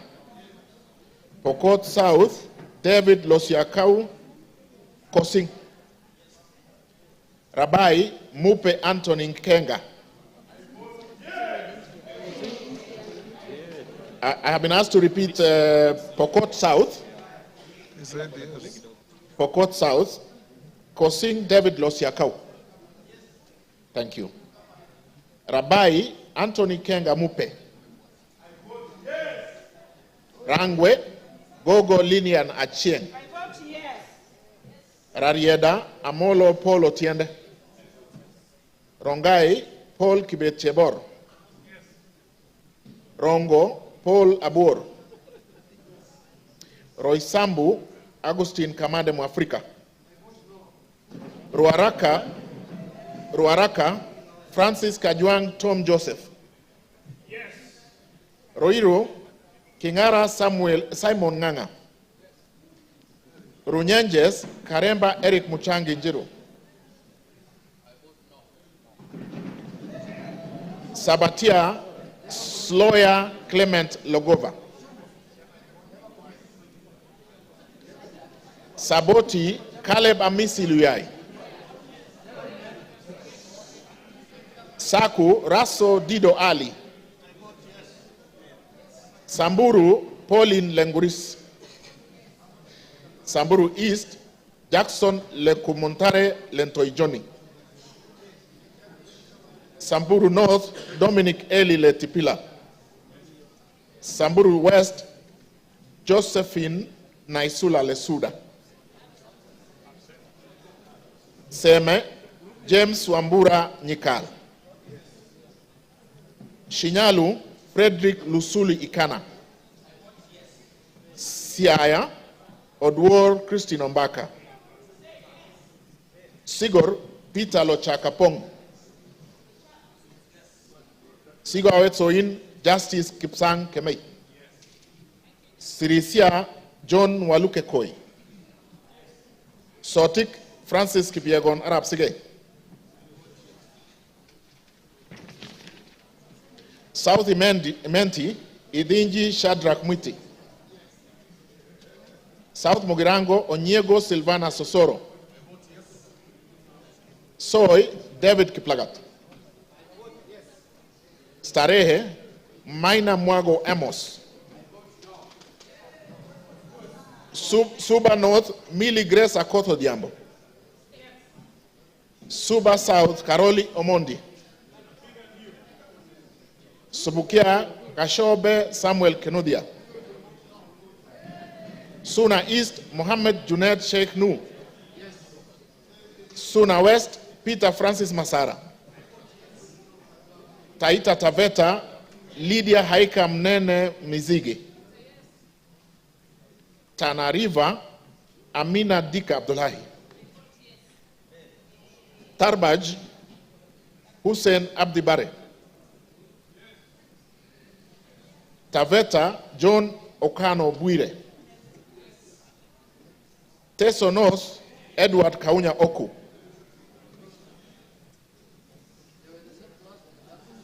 Teso South,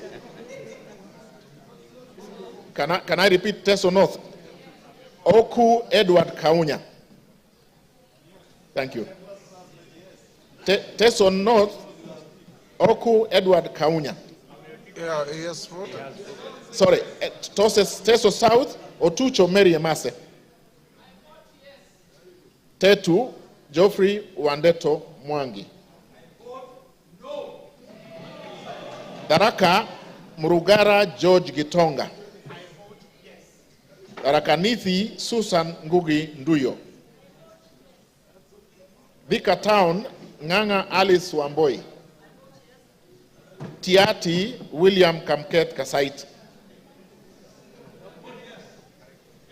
Tigania East, Lawrence Purwaburi.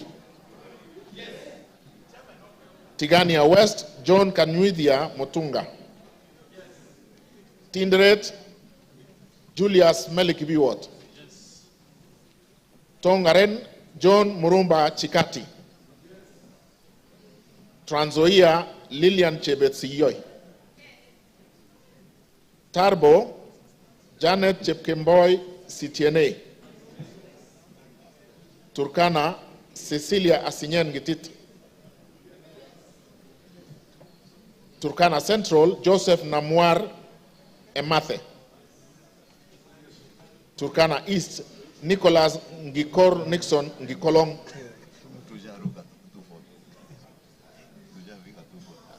Turkana North, Paul Ekwom Nabuin. Is there? Yeah. Okay. Turkana South, John Ariko Namoit. Turkana West, Daniel Epuyo Nanok. Wasingishu, Gladys Chepkoskei Boss. Ugenya, Ochieng David Ouma. Uriri, Nyamita Mark Ogola. Vihiga, Kagesi Kivai Ernest Ogesi. Vihiga, Adagala Beatrice Kahai. Voi, Hamis Chome Abdi. Wajir, Fatuma Abdi Jeho. Wajir West, Aden Daudi Muhammad. Wajir North, Ibrahim Abdi Sane. Wajir South, Muhammad Aden Ado. Wajir West, Yusuf Muhammad Farah. Webuye East, Martin Pepela Wanyoni.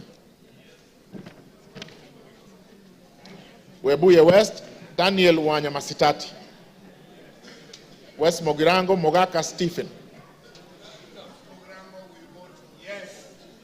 West Pokot, Rael Chepkemoy Kasiwai.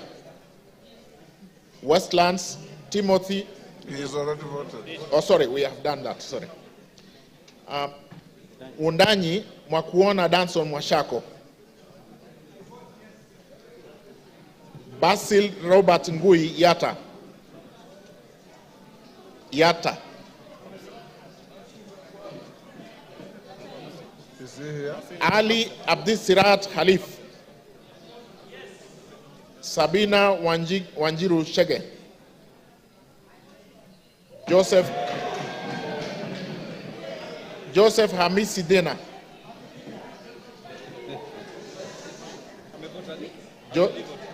My vote yes. Joseph Hamisi Dena. Okay. Suleka Hulbale Harun.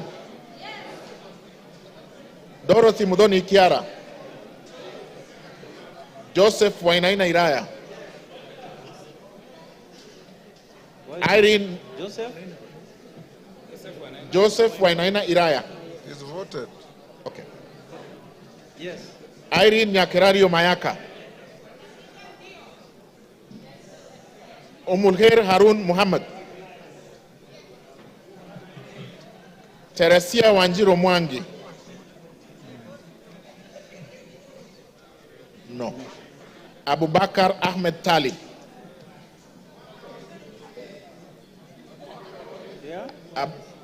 Abubakar Talib. Thank you. You finished?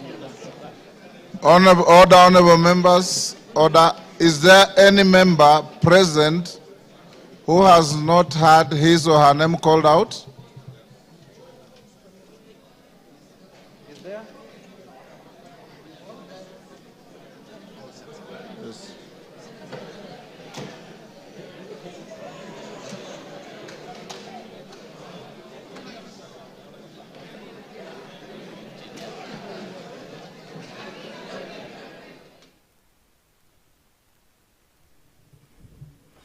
Good evening.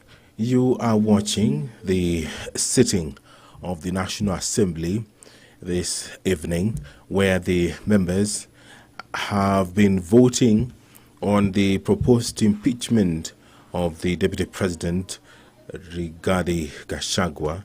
It was through a roll call as directed by the Speaker of the National Assembly.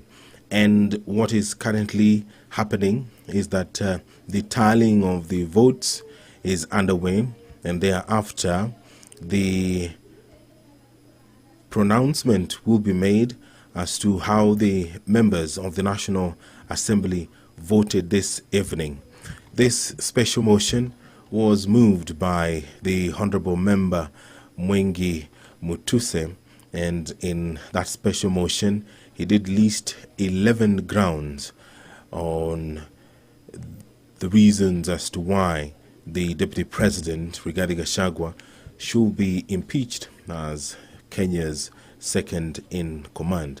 The Member of Parliament cited gross violation of various articles, and also he did cite serious reasons to believe that the Deputy President has committed gross economic crimes under Section 45, subsection 1, Section 46, Section 47A3, and Section 48(1) of the Anti-Corruption and Economic Crimes Act, and Section 2, 3, 4, and 7 of Proceeds of Crime and Anti-Money Laundering Act.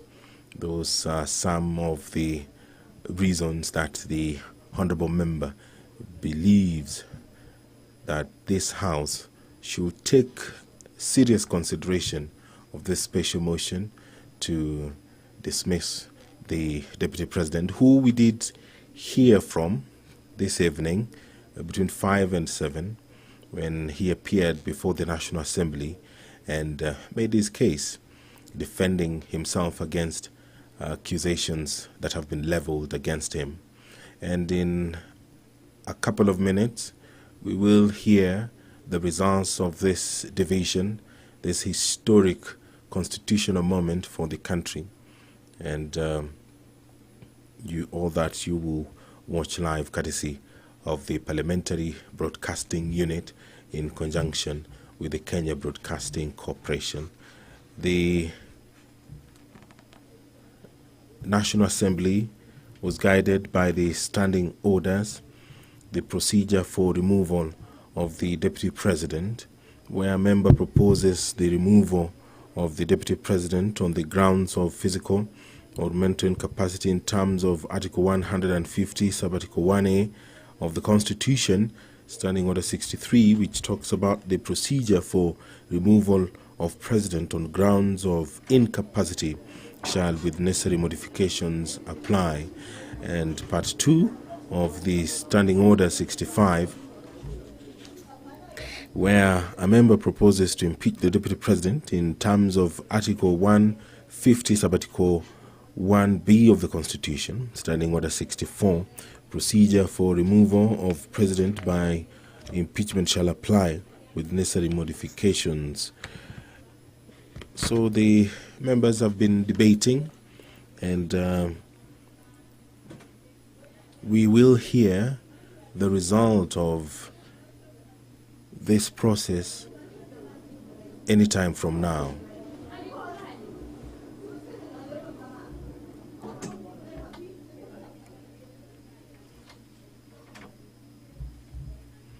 Standing Order 64 of the National Assembly provides for the procedure for removal of President by impeachment. Now, the Standing Order 65 borrows heavily from Standing Order 64, and these procedures,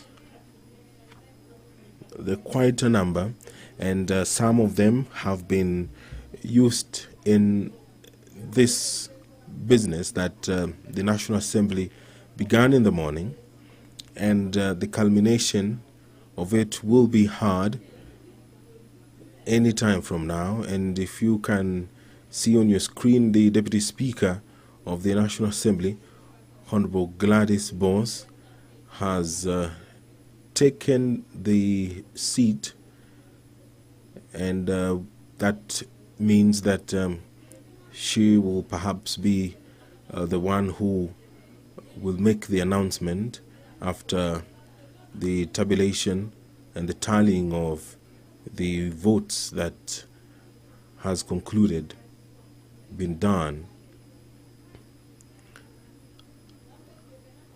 The number required to vote in affirmative, according to the provisions of the Constitution, is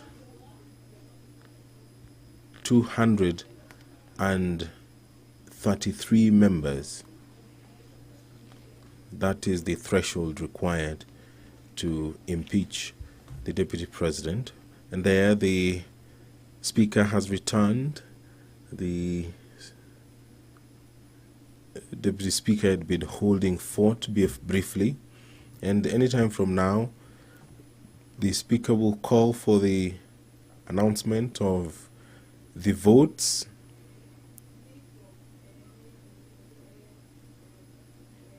which are currently being verified. It was a requirement that voting be done via roll call, and any moment from now we will be hearing the result of that roll call. And just a quick recap of the 11 grounds which were outlined by the Honorable Member Mwengi Mutuse.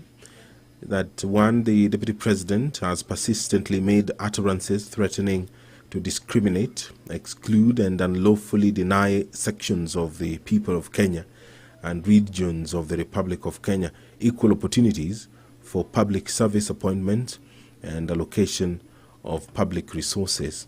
Ground 2, the Deputy President has made unilateral public statements inconsistent with policy positions collectively adopted by the government and contradicted the President on critical matters of governance and the exercise of the President's functions as a symbol of national unity.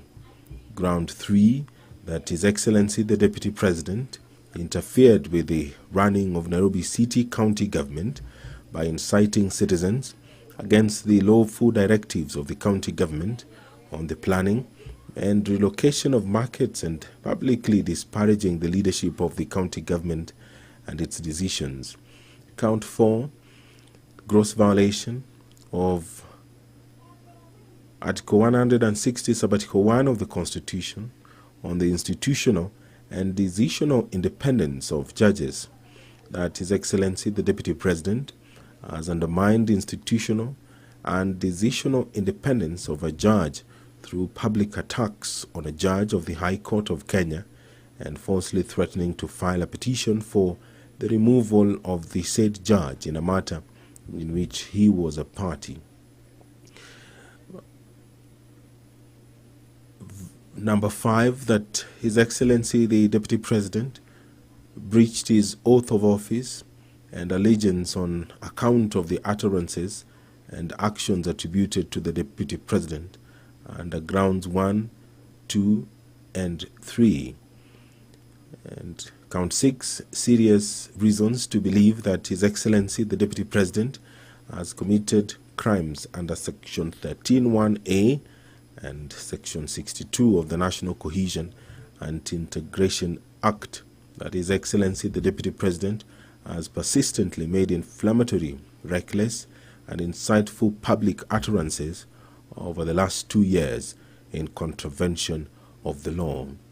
Charge 7, serious reasons to believe that His Excellency the Deputy President has committed gross economic crimes under Sections 45(1), Section 46, Section 47(a)(3), and Section 48(1) of the Anti-Corruption and Economic Crimes Act, and Section 2, Section 3, Section 4, and Section 7 of the Proceeds of Crime and Anti-Money Laundering Act. His Excellency the Deputy President has committed gross economic crimes, namely conflict of interest, abuse of office, and conspiracy to commit crimes under sections by inexplicably amassing property estimated at 5.2 billion shillings, that is incompatible with his known legitimate income, and by trading with the office of the Deputy President through proxies.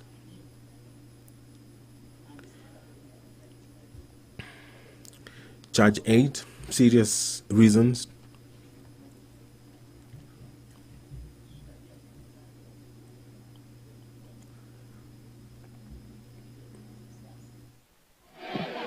Order, honorable members. Give me that. Give me this. Order. Order. Osoro. Order. Order. This is not working. Congratulations. Order. Congratulations. Order, members. Take your seats. Order. Angol, take your seat. Order, members, take your seats.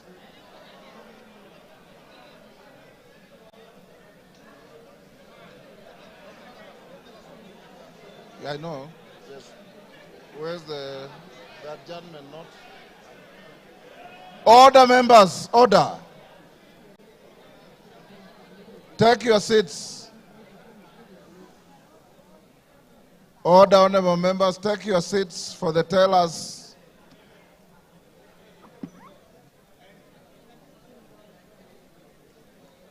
Take your seats.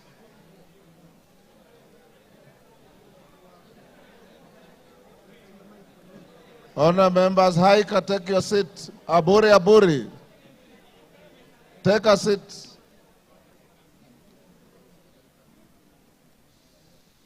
Tongoyos, take your seats. Take your seats, members. All is well that ends well. You have been very orderly, and I must salute you. Tell us, you may now approach the chair and announce the results.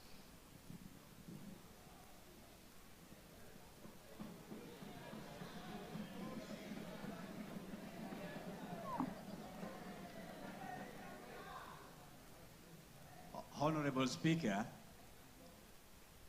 based on the responsibility you bestowed on me, Jared Okello, MP for Nyando, Zahir Janda, Honorable Onesmus Ngogoyo, and Honorable Njeri Maina, we are here to declare the results as follows, Honorable Speaker. The nays, 44. Abstentions, 1. And the ayes, 281.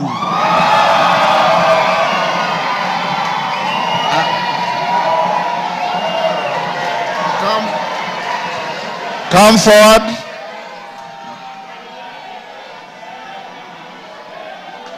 Order.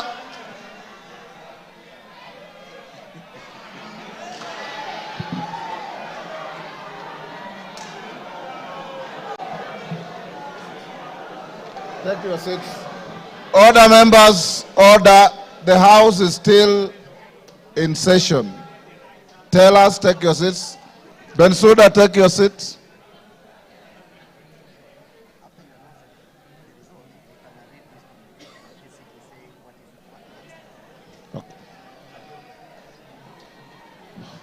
Order, members, order. Members, the results of the division on the motion are as follows. Abstentions, 1. The noes, 44. The ayes, 281. So the ayes have it.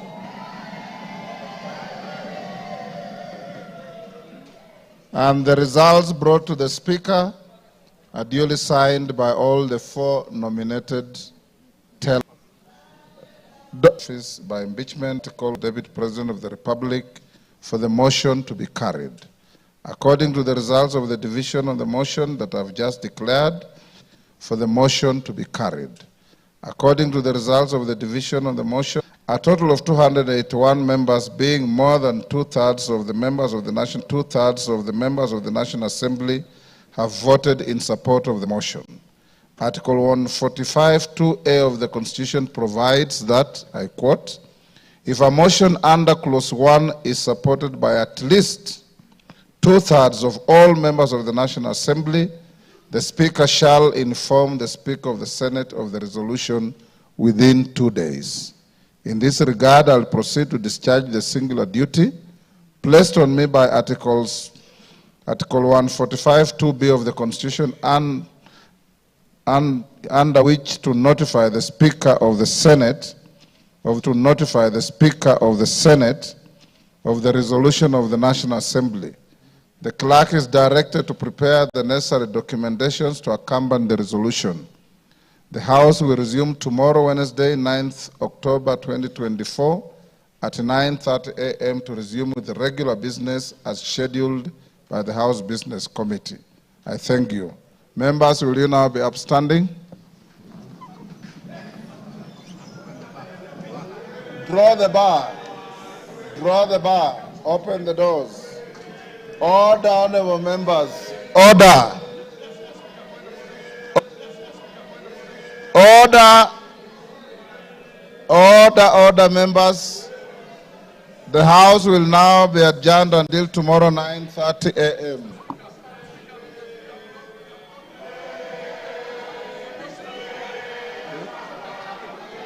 I have.